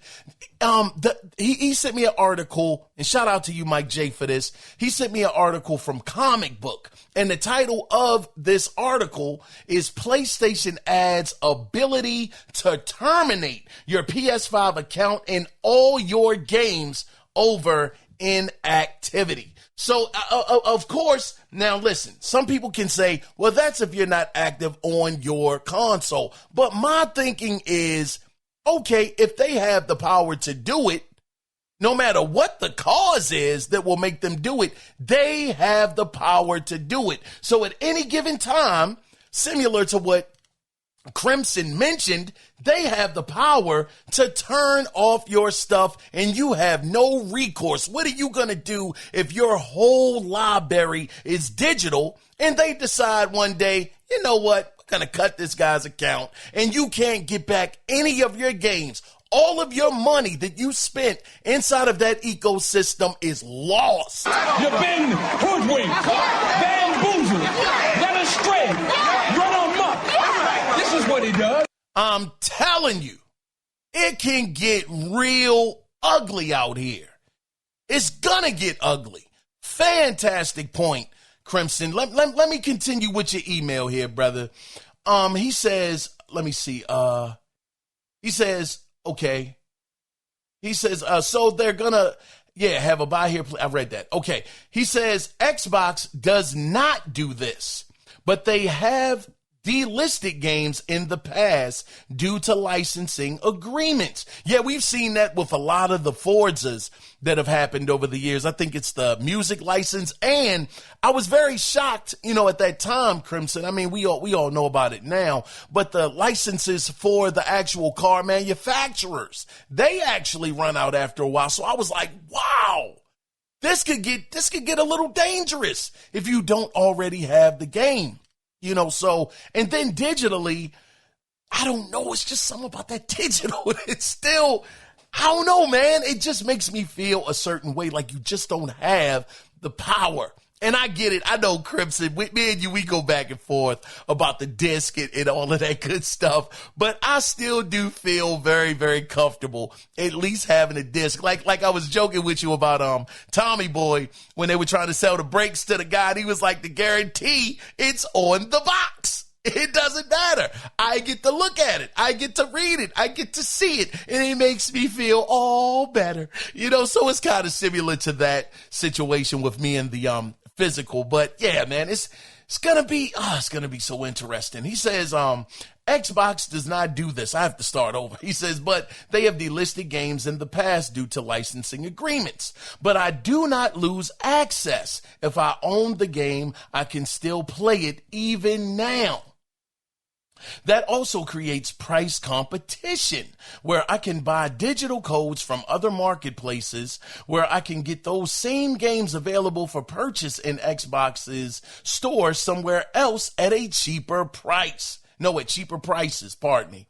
Sony is actually being sued for not allowing for pricing competition, fixing the prices. There's only one price to pay, and that's Sony's price. Remember, man, hey, brother, Sony is about to be on some stuff, man. I'm telling you, those guys over at Sony, man. Yesterday's price is not today's price. That's going to be Sony. That's going to be them. They are not going to care what they were talking about in the past. We got you locked. Where are you going to go? You can't go anywhere. You can't go to Best Buy. You can't go to Walmart. You can't go to GameStop. Where are you going to go? Nowhere. You are stuck with us. So if you want that game, guess what? You got to come through me. That's it. I am your only plug. Me. That's all you got. And whenever any company has that much power over a person, or well, a consumer, because it's not like they have power over your life, you know what I mean? But as a consumer, let me dial it back a little bit, but as long as they have the upper hand on you, I just don't trust these companies. And I don't think any of us would trust any company, any multi-million, billion, trillion-dollar company to do the right thing if they are not being held to the same standard as everybody else. So with PlayStation being able to have a monopoly, like Crimson said, these jokers are already being sued for fixing the prices. Now he says there's only one, to pay, and that's Sony's price. He says, remember when Phil Spencer said Xbox lost the worst generation to lose, where everyone now has a digital library. And who's gonna walk away from that? Man, brother, I love this. Fantastic email. Fantastic. I'm gonna tell you the only thing I'm gonna say though, Crimson man, you my guy, man. But I'm not gonna let Phil Spencer get away with saying that. He just lost the generation. It wasn't the worst one to lose. The games will always bail you out. No matter how bad it gets, no matter how horrible it gets, horrendous, whatever word that can be used to describe something going absolutely haywire. In gaming is always one remedy that you can always bank on getting you back on track, and that is simply having great games. That's the only way that the PS3 was able to survive. I mean, they lost a ton of money in that generation, but it was the games, the Uncharted, The Last of Us, Infamous. They had so many awesome games. God of War being on there. It was so many undeniable games that people wanted to play. They were like, man, I gotta buy this console. I have to have it. They got so many dope games. So when Phil Spencer talks about that, and I understand, Crimson, the angle that you're going with. These people, they've built up these digital libraries. The generation that we needed to win, we lost. And during that time period, digital sales were at its highest point. And the person that has all of those digital, that big of a digital library, they're not going to want to leave. They're going to want to keep that. But my thing is, we all can buy more than one console. All of us. I'm sure all of y'all that listen, and thank y'all so much, for being here. But all of you guys that are here, I'm sure you've had multiple consoles over your lifetime, where it's not like you've just been locked to one ecosystem. It would make sense for Phil to say that if you couldn't own more than one. It would make a lot more sense to me. But for me, that was just a defeatist mindset. He just felt like, man, we can't compete. Remember the quote. Now, it's not going to be a total quote, Crimson, but when he said that, Starfield, or he could make a game that's an 11 out of 10 and it wouldn't move the needle. I'm like, get the heck out of here, Phil. You're bull jiving, man. It is no way that a game that is an 11 out of 10 and people are actually loving it, enjoying it, saying this is a clear game of the year contender, maybe even a winner, that wouldn't move the needle in some kind of positive way. I refuse to believe that. That's all I'm saying, Crimson. And again, I understand where you're coming from, brother. I just get a little too passionate sometimes. But Crimson, Excellent points, man. I love the fact that you mentioned that Xbox, this is why this is why I wanted Xbox to compete so much harder, so much more. Xbox got some dope stuff going on that they do. They really have dope practices. Nah, they ain't perfect. Yeah, they got some messed up stuff going on. But just the fact, it's two things that I really, really appreciate about the Xbox ecosystem. On the outside, looking in, Crimson, is the fact that they give you the free upgrade for the game to run better on the Xbox Series X. If you have the Xbox One version, you get that upgrade for free. And then on top of that, they are still letting you buy your games digitally or physically wherever you want to. No matter where you want to go, you can go to all of the big box stores if you like, to buy it physically. I mean, of course, we know that, the physical supply is, it's getting down a little bit, getting a little low, but, it's still available.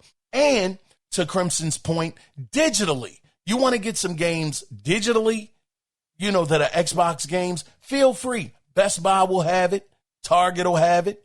All of the big box stores. So I would have just loved for them to have done a much better job of competing with Sony, because if they were, these certain practices that Sony has, I think they would have curved them, because they would have known that, shucks, these guys are on our bumper. They on our heels. And we cannot make any crazy risks or take any chances, because they just may beat us.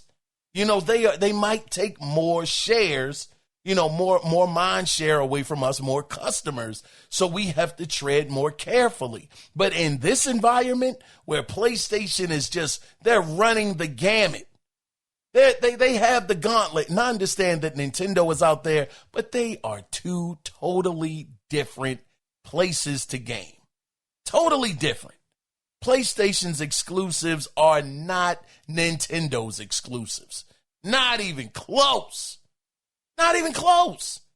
I mean, respectfully. I don't want to diss Nintendo like that, but, bump that. Nah, man, get your graphics up, Nintendo. Get your doggone graphics up, and then maybe I wouldn't have to say that. Move this man! All right. I digress. Man, bump those guys, though, man. Nintendo be bugging. Anyway, though, hey, Crimson, brother, I appreciate.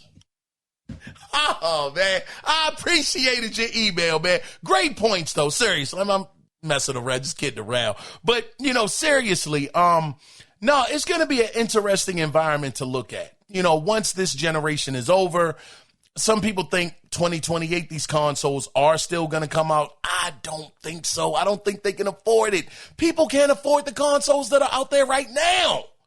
So you got next generation hardware. Man, get on out of here. I don't think it's going to happen, but next generation is going to be so interesting.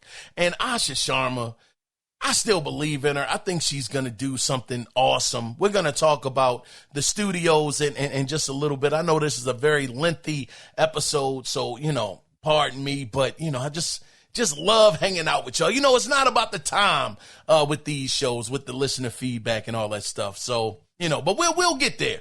We'll get to those, to the studios.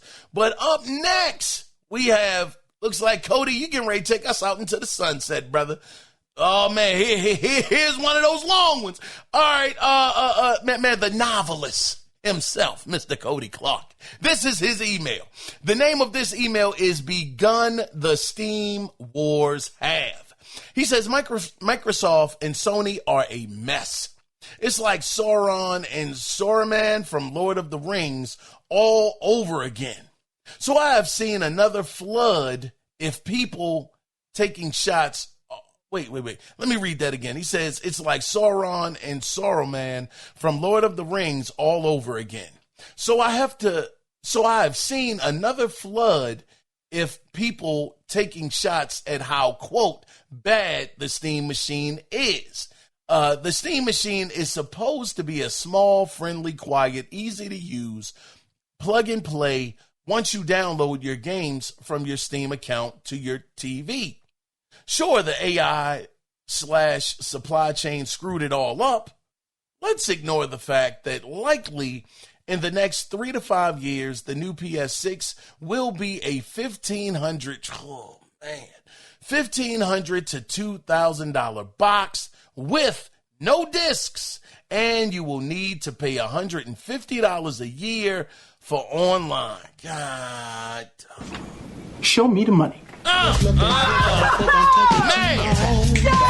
1,500 to $2,000. He says, meanwhile, I'm seeing more and more totally clueless tree stumps of YouTubers and internet sites that are missing the point of the Steam box and like, quote, we build a better, faster, cheaper Steam box, end of quote. Oh yeah, so you're saying that these PC guys are saying they can do one cheaper than the actual Steam machine, another build? I can see that happening. He says, so I'm going to stop you right there. No, you didn't. They built a cheaper, faster, larger PC that you can install Steam OS on, which is fair. Great. You can have higher FPS, more storage, and can use some of Steam's toys features. This, he says, things not a single one of these attention trolls has done. Okay, I guess this is the list that they haven't done. He says, 1, made it in a 6x6x6 cube like GameCube size. Like GameCube size? Go check out most of the other videos. They get them to PS5, but not smaller. So you fail, YouTuber. Okay, that's 1 strike. He says 2, reduced wattage/power consumption to control sound and heat and keep it more economical in power usage. This means the CPU and the GPU aren't screaming at 100%. Oh, they ain't sounding like a PS4. Joker sound like a jet. He said screaming at 100% as they are locked. This means the machine doesn't turn into a quote steaming end of quote slag of metal. So you fail, YouTuber. God dog, that's 2 strikes. He says number 3, lots and lots and lots of radiator. He said lots and lots and lots of radiator. The machine is like 70% metal fins and heat venting.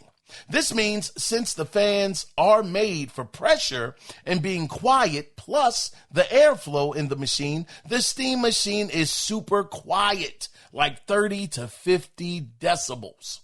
Remember, back in the day on your old PS2 where you would spool up GTA 3 and it sounded like it was Dulles International Airport or BW. I'm telling you, that was PS4. Choker would just be, it was insane, about to blow off your doggone table top. Man, oh man. He says the Steam machine is supposed to sit quietly in your living room and not bother you while you stream movies or play The Witcher 3. He says your faster, better Steam box is running like 70 dB plus when in full 4K video mode when in 4K video mode. Says grants you made a tiny screaming loud PC. You fail, YouTuber. God dog, these jokers ain't came up with nothing, huh, Cody? Jeez, me Christmas. He says these new cats have big, stupid fans that focus on big, stupid fans, Cody. God dog, this brother's upset. Oh, man. Brother said you're big, stupid old fans and whatnot. All right, man, let me get serious. He says these new cats have big, stupid fans that focus on speed and heat transfer, not pressure. Pressure moves more air quietly. Speed is loud. It also makes your fans' motors run hotter, which can add ambient heat back into your system. Oh, man, that sounds like that's danger. Sounds like you're about to get a yellow doggone light of death. Like the PS3. It says, if your system is small, that is bad. But most YouTubers are not engineers and don't think with their brain. It says they think with their view counter, hating on Steam gets more views. Oh man, are you saying that the Steam machine is about to be the new Xbox? Oh man, now that would be crazy. I can't wait to see what happens. He says number 4, HDMI CEC signal. This lets you link your home TV to your Steam machine so your Steam controller can be turned on and also turn on your TV. Oh yeah, that's kind of like the PS5. Now, don't get me wrong. I can't take the PS5 controller and aim it at the TV, but when I turn on my PS5, it automatically turns on my TV. That didn't happen before, but I thought that was pretty dope. Oh, and with the PS5, I know you guys know this, when your TV gets dim and you actually put your hands on the PS5 controller, it actually lights up, your TV back to the normal light that it actually was, originally in. So, I mean, it's cool. He says, no second remotes needed. None of the other YouTubers can do this because Valve purpose built a proprietary add-on to their machine to let this happen. So they can't even touch this feature. Again, you fail, YouTuber. He says, so, no, LOL at Steam Killer. Oh, shucks, this brother calling people out. God dog, man, you about to do a virtual drive-by on somebody right now. His brother said, so no, LOL at Steam Killer on YouTube or Reddit, you didn't make a better Steam machine killer. You missed the point. Steam is here making banana bread. Y'all are making sourdough bread with big unpeeled banana inside it, calling it better. Oh man, they don't have the flair. Is that what you're saying, Cody? They don't have the culinary arts formation to make it look beautiful on the plate. They just putting stuff together and calling it culinary artwork. I hear you, brother. God dog. Brother said they got the big unpeeled bananas sticking all out the side. You ain't got the nice, gently sliced bananas fitting in there nice and easy inside of the bread. Oh, making it so delicious. No, you just threw the whole banana on top of the joint and said, look, eat up. God dog. He says, but I am not surprised. These are the same people that speed run like Saints Row and beat it in like 5 hours and call it a bad game, too short with no content, while ignoring the rest of the side content in the game. This brother has smoke. For all of you jokers out there talking about that you could make a better Steam machine, Cody Clark said, I think not. And as a result, y'all catching all of these. All of them. He sped by y'all and said, no, it's not gonna work. I don't believe you. You need more people. He doesn't buy what y'all are saying. Shots fired. Dog. Cody, man, you didn't have to spray up the block like that, brother. Jeez. My gosh, they must have really got up under your skin. His brother's word of the day. You fail. Again, you fail, YouTuber. Man, oh man, I'm going to tell you something, brother. They do this all the time, though, Cody. They've done it with the PlayStation 4. They've done it with the PlayStation 5. They've also done it with the Xbox One, Xbox Series X, always saying that they can make things better. My PC can run better than your console, and I can do it for cheaper. And it's never, ever, ever a one-to-one.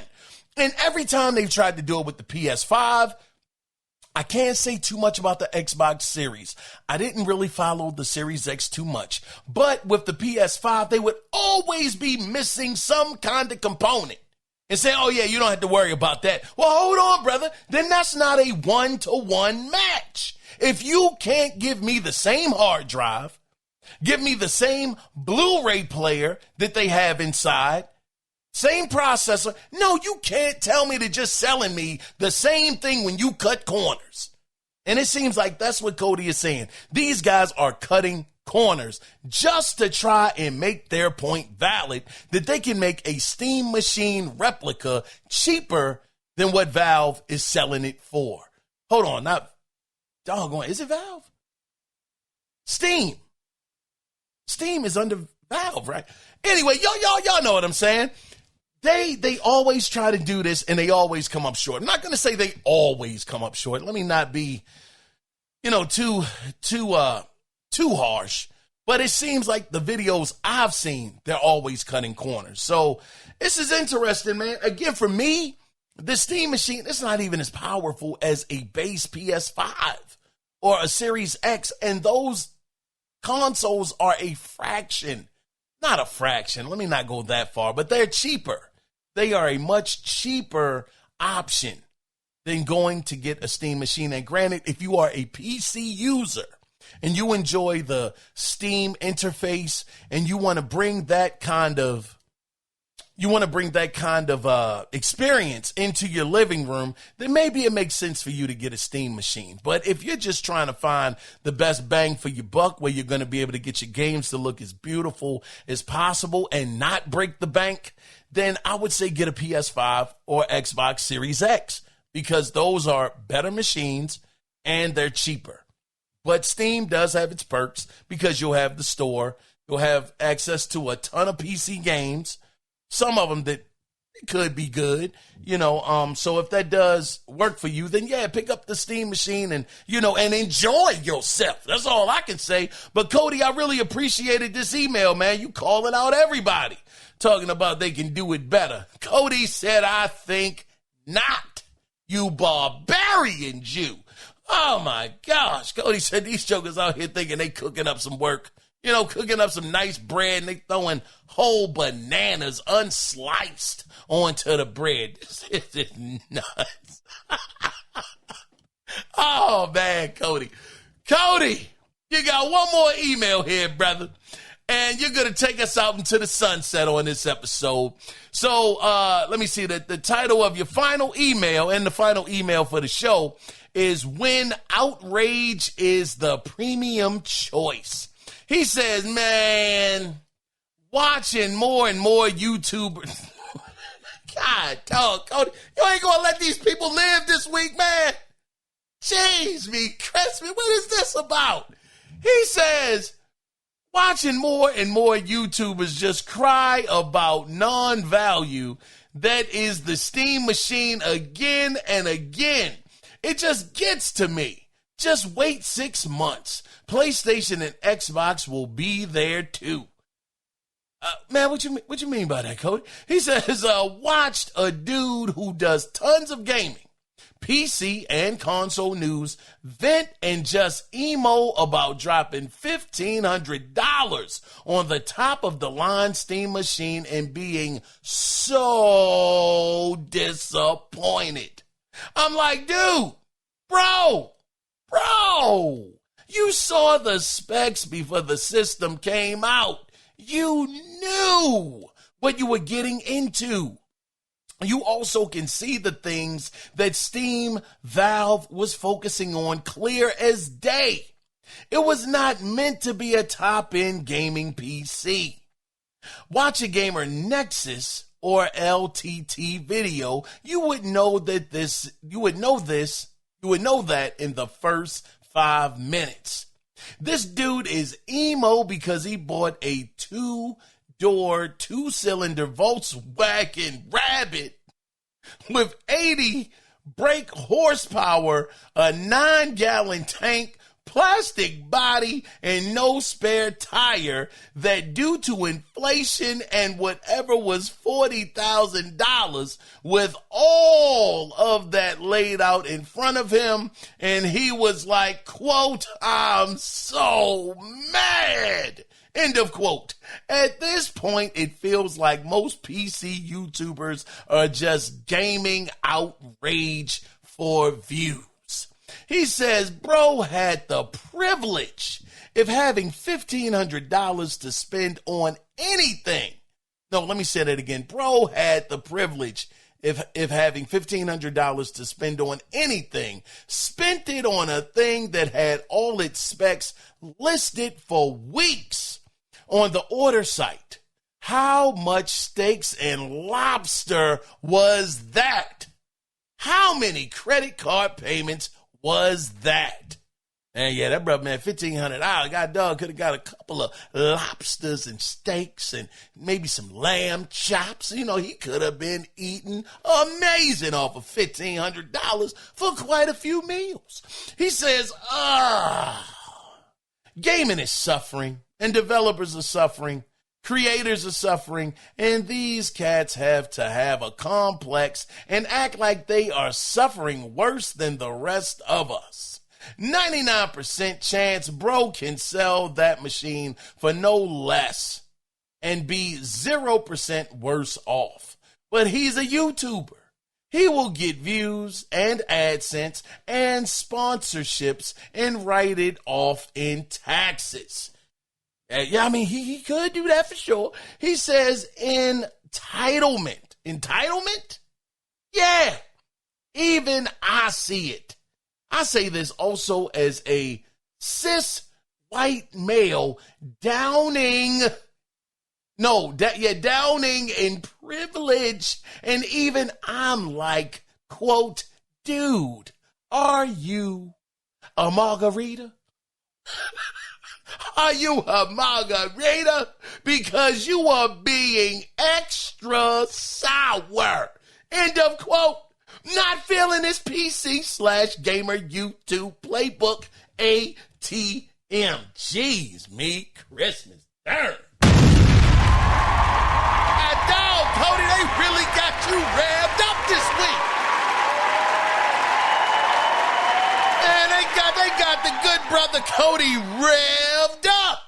Gee whiz, man. Cody said, I'm calling out all of this mess. I don't believe y'all. You just spent $1,500 on something you saw the specs on weeks ago. You didn't have to go out and buy it. All of a sudden you buy it. I'm so disappointed. How could you sell me such a thing when you knew about the specs already? So what are you complaining about? You knew what you were going to get into before you bought it. Before you put a nickel down, you knew exactly what Steam was selling you. Now you pick it up. Now you're mad. Boo-hoo-hoo. I'm hurting. That's what Cody is saying. Now you want to cry about it and say, oh, man, this is the worst thing ever. You know what? I got to tell you something, Cody. I've always believed, man, that YouTubers, they get out there and they be all so outraged and just mad and, just angry. Angry. I always believed that it's for the clicks. I don't believe half of these jokes. I don't really believe anybody online. Let me not say that. That's being a little too extra. You can tell what people are rage baiting and trying to get, you can tell the people that are actually trying to get a emotion out of everybody else. You know, where they're saying stuff that they know is gonna, quote, trigger people. When do we start saying stuff triggers me? This is just a different kind of place that we living in right now. Oh, man, this is interesting times. This is how I know I'm getting older. I have never, ever in my youth, in most of my adult life, I've never, I'm triggered. Word is something brand new to me. You triggered me. What? Ow! Oh, man, stuff is crazy. But I do believe that that's what they do. And you know what, Cody? I'm going to say this, my brother. I'm going to say this. If people know that that's what they're doing, don't respond to it. See me, sometimes I like the chaos. I love it, man. That's why I love hearing from y'all. I love it when you call me. Y'all, my good brother Vaughn said, man, this brother Keon want to talk about GTA 5 ain't do nothing for him? Come on, man. I told you. That brother right there said he wasn't having it. I got to call you out and call a little bit of fiction on what you're talking about. So I appreciate it. So sometimes I will get in there and enjoy myself, just to kind of indulge a little bit, but again, this stuff, it's online, Cody. You can't take it seriously. I know you're not. I know they kind of got up under your skin this week. Oh, man, this brother was letting off all kind of ammo. My gosh. But I'm just simply saying that online, we know what it is, Cody. We don't even come from the internet era. This is still, it's not new to us. We were there from the very beginning. But, this kind of stuff, man, this stuff ain't real. It's not real. Like you said, Cody, you already know what it is. It's a money play. A lot of the time, it's a money play. Sometimes I do believe that some people are actually mad, because I'm going to tell you, I definitely get upset with, what Phil Spencer did. Man, that stuff is real. I'm really mad at that dude, but I've been talking about Phil for years, and I was mad at y'all that was standing by this guy like, oh man, Phil's doing amazing. He saved Xbox. What? Mister, when we all play, we win. Get the man, brother. We are the world. We are the children, Phil. Heck out of here, man. I don't like exclusives. I don't want to, exclude anybody. I want everybody to be included. And I couldn't stand that joker, man. Phil really, man, that brother right there. Yeah, he got up on, Phil Spencer, the CEO, the Xbox CEO, not Phil Spencer, the man, Xbox, the CEO, Xbox CEO. Oh man, it used to, wow, man, it would really get to me. And it seems like this week, Cody, you had one of them moments with these PC guys getting mad at Steam, at the Steam machine. Now, I will say $1,500 is a lot of money, though, Cody. That's a lot of doggone money to come up short when you can get a PlayStation 5. Oh, man, you can get a PS5 or a Series X for almost, not quite. Now, a Pro, it'll be half pretty much, but half of the cost or better. So I get it. I understand the dude was mad. Maybe he was genuinely mad, though, Cody. That is a lot of money, brother. God dog, $1,500? That's a lot of money, man. But again, the specs were out there. I don't know. And if he is a real PC gamer, he should have been able to read those specs and know exactly what he was going to get. So it is what it is. But Cody, as always, brother, I appreciate hearing from you and all of the smoke that you had for the YouTubers this week. I love it. I loved it.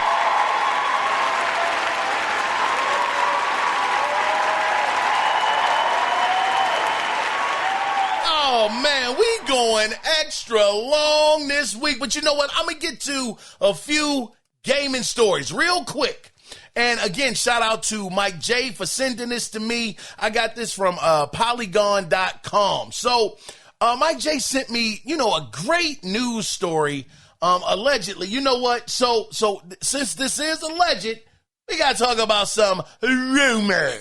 Look at all these rumors surrounding me every day. So it looks like someone over on the FAMI Board's forum, which is Brazil's Ministry of Justice and Public Security, which handles the country's ratings, let slip that a new Metroid is coming out this year, and it's allegedly called Metroid Ravenous. Now, also, Brazilian journalist Necro Felipe Lima, end of quote, said the rating was based off 41 minutes of gameplay and has a rating of 12 for violence, weapons, blood, death, and light sexual content. Now, it's also being said, and this is the part that really gets me a little excited, it's said that it's a 2D side scroller, which, y'all know I went bananas when I saw, what's it called? Metroid on the Switch, Switch 1. Metroid, oh man, I remember the name of it. When she's in the white suit, Samus, oh my gosh, I was losing my dirt mind. I got that upstairs, Metroid Dread. Metroid Dread, I got that upstairs. And you know, similar to the good brother Crimson Phoenix, who has been getting on me, yeah, that joke is still in the wrapper. Move this man! Yeah, I haven't opened it yet, but I plan to. I plan on getting on to it. You know, eventually, it's gonna happen. It's gonna happen. But this right here, another side-scrolling Metroid, man, I would love to see it. They're saying that it's supposed to be, now again, remember, this is all rumors, so take it with a mustard seed of truth. But they're saying that it's gonna be a direct follow-up to Metroid Dread. So I can't wait to see this, and it's coming out this year. Oh man, stuff is about to be crazy over there on Nintendo. Is it gonna be a Switch 2 exclusive? That's gonna be the bigger question. Because if it's a Switch 2 exclusive, and you know that Metroid is graphicing like that, the graphics are graphicing, I don't know, that might be enough. It might be enough to get a brother on board, but we will see. We'll see what happens. But let's get into, now I got to say, this had to be the biggest story of the week. I know the week is still going on, but this was something that was talked about weeks in advance. It has to do with Asha Sharma, Xbox, and the studio closures. Now, we had mentioned it a little bit earlier, but let's get into it a little bit deeper. So, you know, like I said, it's the biggest gaming news. I wanted to dive a little bit deeper, you know, into it. So the Xbox studio shakeup, and, you know, quite honestly, this is the thing. This Xbox studio shakeup has actually gone a ton better than I think most of us thought that it was going to go. So, you know, let's get into the deeper details about it. So Ninja Theory, you know, as far as Ninja Theory goes, Compulsion Games, Double Fine Productions, Undead Labs, which I believe that one subset it mentioned, and Arcane. So let's get started from the top. So for Compulsion, they are returning back to independent operations. And as part of this transition, they will retain full ownership of their IP, including South of Midnight and their previous catalog. So these guys are going independent, but I love the fact that Asha Sharma told them, we will give you your IPs. You just have to stand on your own 2 feet. We're going to give you enough equipment to go out there and fish and be able to feed yourself, because they will have the IPs in their back pocket to work with, but we got to let you go, you know. So those guys are independent, not shut down, which is awesome. Now for Double Fine, they are also returning back to being an independent studio, and Tim Schafer, who is a legend in this gaming industry, will also continue in his leadership role, and they will also keep their IP game catalog and runway for their future projects. So again, Asha Sharma, she's giving them their walking papers, but she's not stripping them of the armor or the thing that they can use in order to maintain and feed themselves. She's making sure that they get to walk away with their IP as well and their game catalog. So that is also awesome. Fantastic. Now, Undead Labs, they went a bit of a different route. Undead Labs has been sold to a new publisher, and the development of State of Decay 3 is expected to continue uninterrupted under the new owner, which is fantastic. So again, another studio that we all thought could be shut down is not only not being shut down, has been picked up by somebody else, and the other thing is that they will continue, for the people that were looking forward to State of Decay 3, they are going to continue uninterrupted production of State of Decay 3 under the new owner. So that is phenomenal. Now, Arcane Leon, this was one of the late additions to this list. We had heard about them possibly being rumored to be caught up into this situation. Well, it is official. They are involved. Now, Arcane Leon is currently in a consultation process to review potential strategic options, which could result in a spinoff or a sale and, or sale. So these guys, their fate is still not sealed. They're, going through this consultation situation. They're trying to review, a strategy that they'll go with. Maybe they'll be picked up by someone else. Who knows? But the one thing that I did hear, and you guys know that Arcane Leon, those are the people that are behind Blade, the Marvel's Blade game for Xbox. It's being said that game is getting canceled. They're not going to move forward. The Marvel license is very expensive. The game is a mess. It's not coming together. And this is the thing. This is the thing that burns me up, because all of this stuff goes back to leadership. Here it is. These guys have been working on this game for multiple years, and they still don't have it in a good way. Same thing happened with Perfect Dark. The initiative got shut down because those guys couldn't come together and make something. All of this goes back to who is running the doggone company. This stuff is madness. All of these different studios working on all of these. It's just like, tag on. How rough do you have to be at your job? I wanted to see this darn Blade game. They said it was going to be third person too.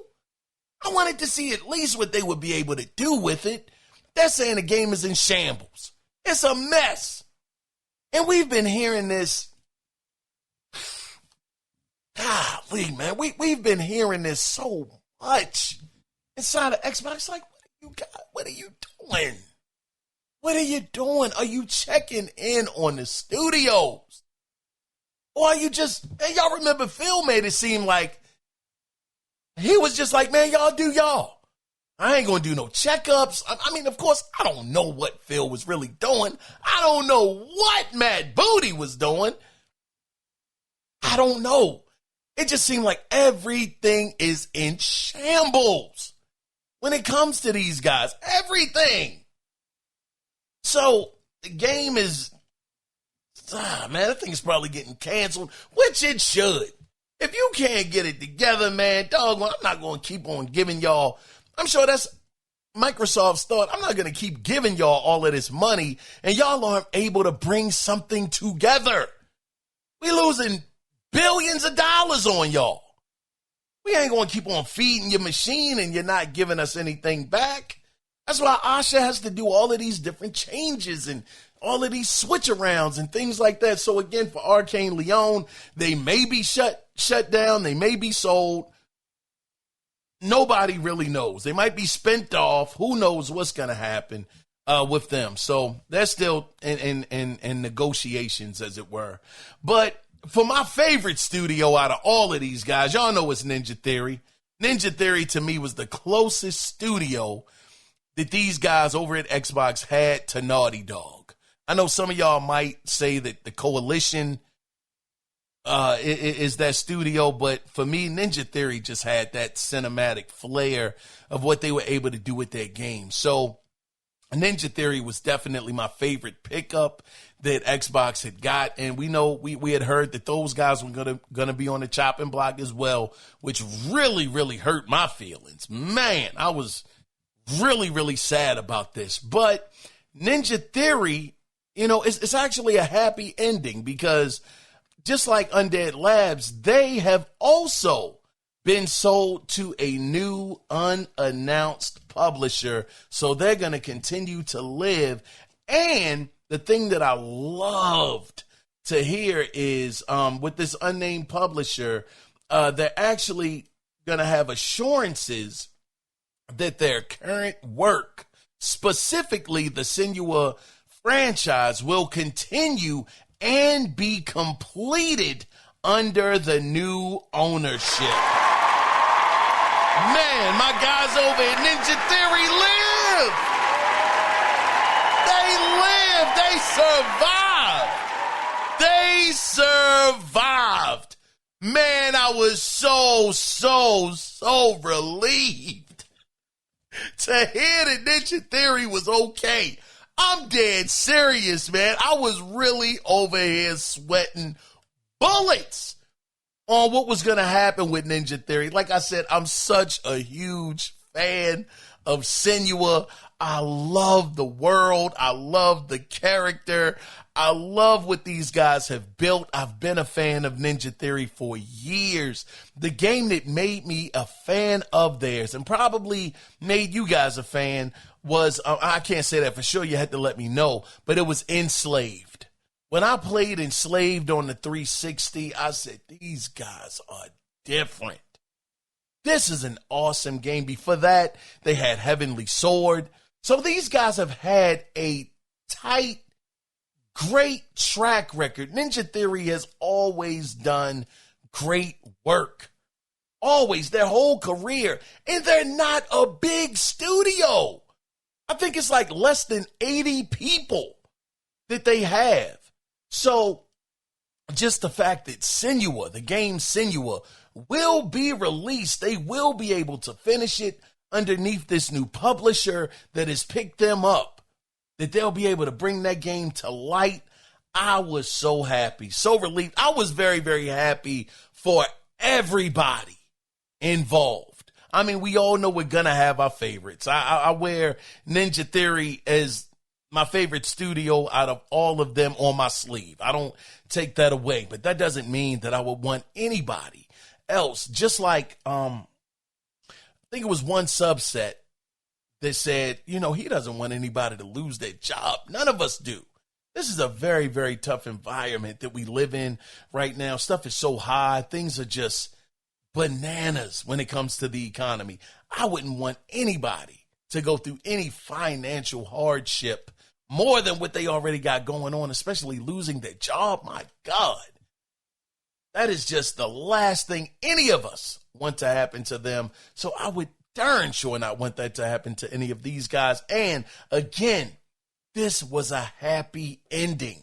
Nobody got shut down. I love the fact that Microsoft gave the guys that are going independent, they made sure that they would be able to take their IPs with them. They told them, look, man, we can't hold on to you. You can buy your freedom, your independence, or however that went. I don't know if they had to buy their way out of it. I think I heard something where they said they told Tim Schafer to pay him $1 to get out of it, you know, to buy his independence. I don't know if that's 100% true. And I'm not going to look up anything because, you know, we're running very, very long this week. And I feel like I've kind of, what do they say? I've worn out my welcome, you know, with y'all. So I'm not trying to hold y'all much longer. But I do love the fact, again, all of these studios, not one of them was shut down. All of them got to walk away. Well, not all of them, but specifically Tim Schafer's team, Double Fine and Compulsion Games, got to walk away with their IPs, which is awesome. And for Ninja Theory and Undead Labs, they still get to continue to do the work on the games that we saw at that Xbox show. And a lot of us were excited about. Me, Senua, that was the game I was most excited about. They will actually come to fruition. So at the end of the day, Asha Sharma, this was a great move. I love the way that she navigated it. I love the way, and I know it wasn't just her. It's a team effort at the end of the day. But I just love the way that Microsoft, you know, did what they could for them, you know, to make sure that they equipped them as good or as well as possible to be able to move forward with their independence journey. And that for the other two, Ninja Theory and Undead Labs, they were able to be picked up by another publisher to continue their work. So for that, you know, after it's all said and done, the smoke is cleared, everybody gets to walk away. Get to walk away to a certain degree, unscarred, maybe a few little bruises here and there for some of the teams, but ultimately everybody gets to walk away whole. Everybody gets to walk away with something that can help propel them forward to continue on with their journey and to continue to keep working. So for that, I definitely have to salute whoever put these plays together for these studios inside of Microsoft. I salute y'all.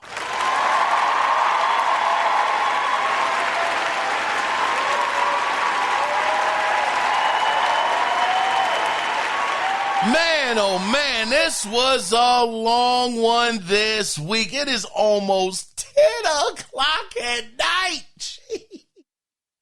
Woo, my gosh. But listen, these man, let me tell you something, brothers. The listener feedback, it truly is my favorite thing, man. That's why at one point, you guys might remember a couple of weeks ago, I was telling y'all, maybe we don't even do the gaming news. Just hearing from y'all are going to bring up the stuff that's inside, that's going on with the news stories, so maybe y'all can just throw it to me, try to alley-oop it, and I'll try to slam it, so I'm just saying all of that to say I really, really love hearing from y'all. I really appreciate you guys always writing in or calling in. And C-Jack, I'm going to say what's up to you, my brother. I know you couldn't, make it this week, and it's all good. I'm going to also, I got to shout out my good brother, Glove Box. What's going on, Glove Box, man? Hopefully you're right back in, brother. It's always great to hear from you. I know you good brothers say you always listen. You might not be able to participate, and that's fine, brother. It is absolutely okay. You listening is just amazing to me. So for y'all listening, I appreciate y'all, for tuning in. Thank y'all for spreading the word about, the Analog Circle podcast. And if you found any value, in this episode, please go over to Apple Podcasts, maybe put up a review. It would be greatly appreciated. But again, I can't get out of here without shouting out the cast this week. Again, shout out to you, Mr. Cody Clark. Cody, the novelist, Cody Clark. Shout out to you, Crimson Phoenix. One subset, of course, the fighting game aficionado. Crimson never misses, the man that never misses Phoenix. Of course, we had Vaughn that wrote in. You know Vaughn, brother. I tell you, man, the rebuttal trouble. That's you, my brother. But to y'all that fueled the show this week, I appreciate y'all contributions. And to you, the listener, for being here, I thank you for that. Thank all of you guys for everything that you do. The support is absolutely amazing. And again, I truly appreciate y'all tuning in and interacting, because without y'all, like I say all the time, the show is not worth doing. So again, from the bottom of my heart, I truly, truly thank y'all.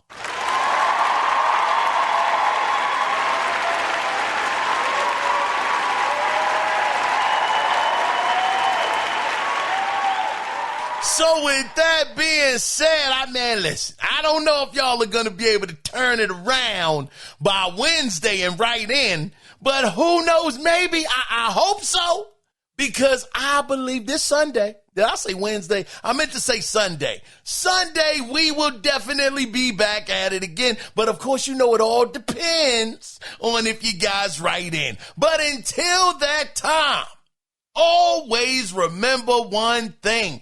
It is not about the consoles. It is about the games. So with that being said, until Sunday, when we do it again, until then, you guys take care. Be safe out there. Bye-bye.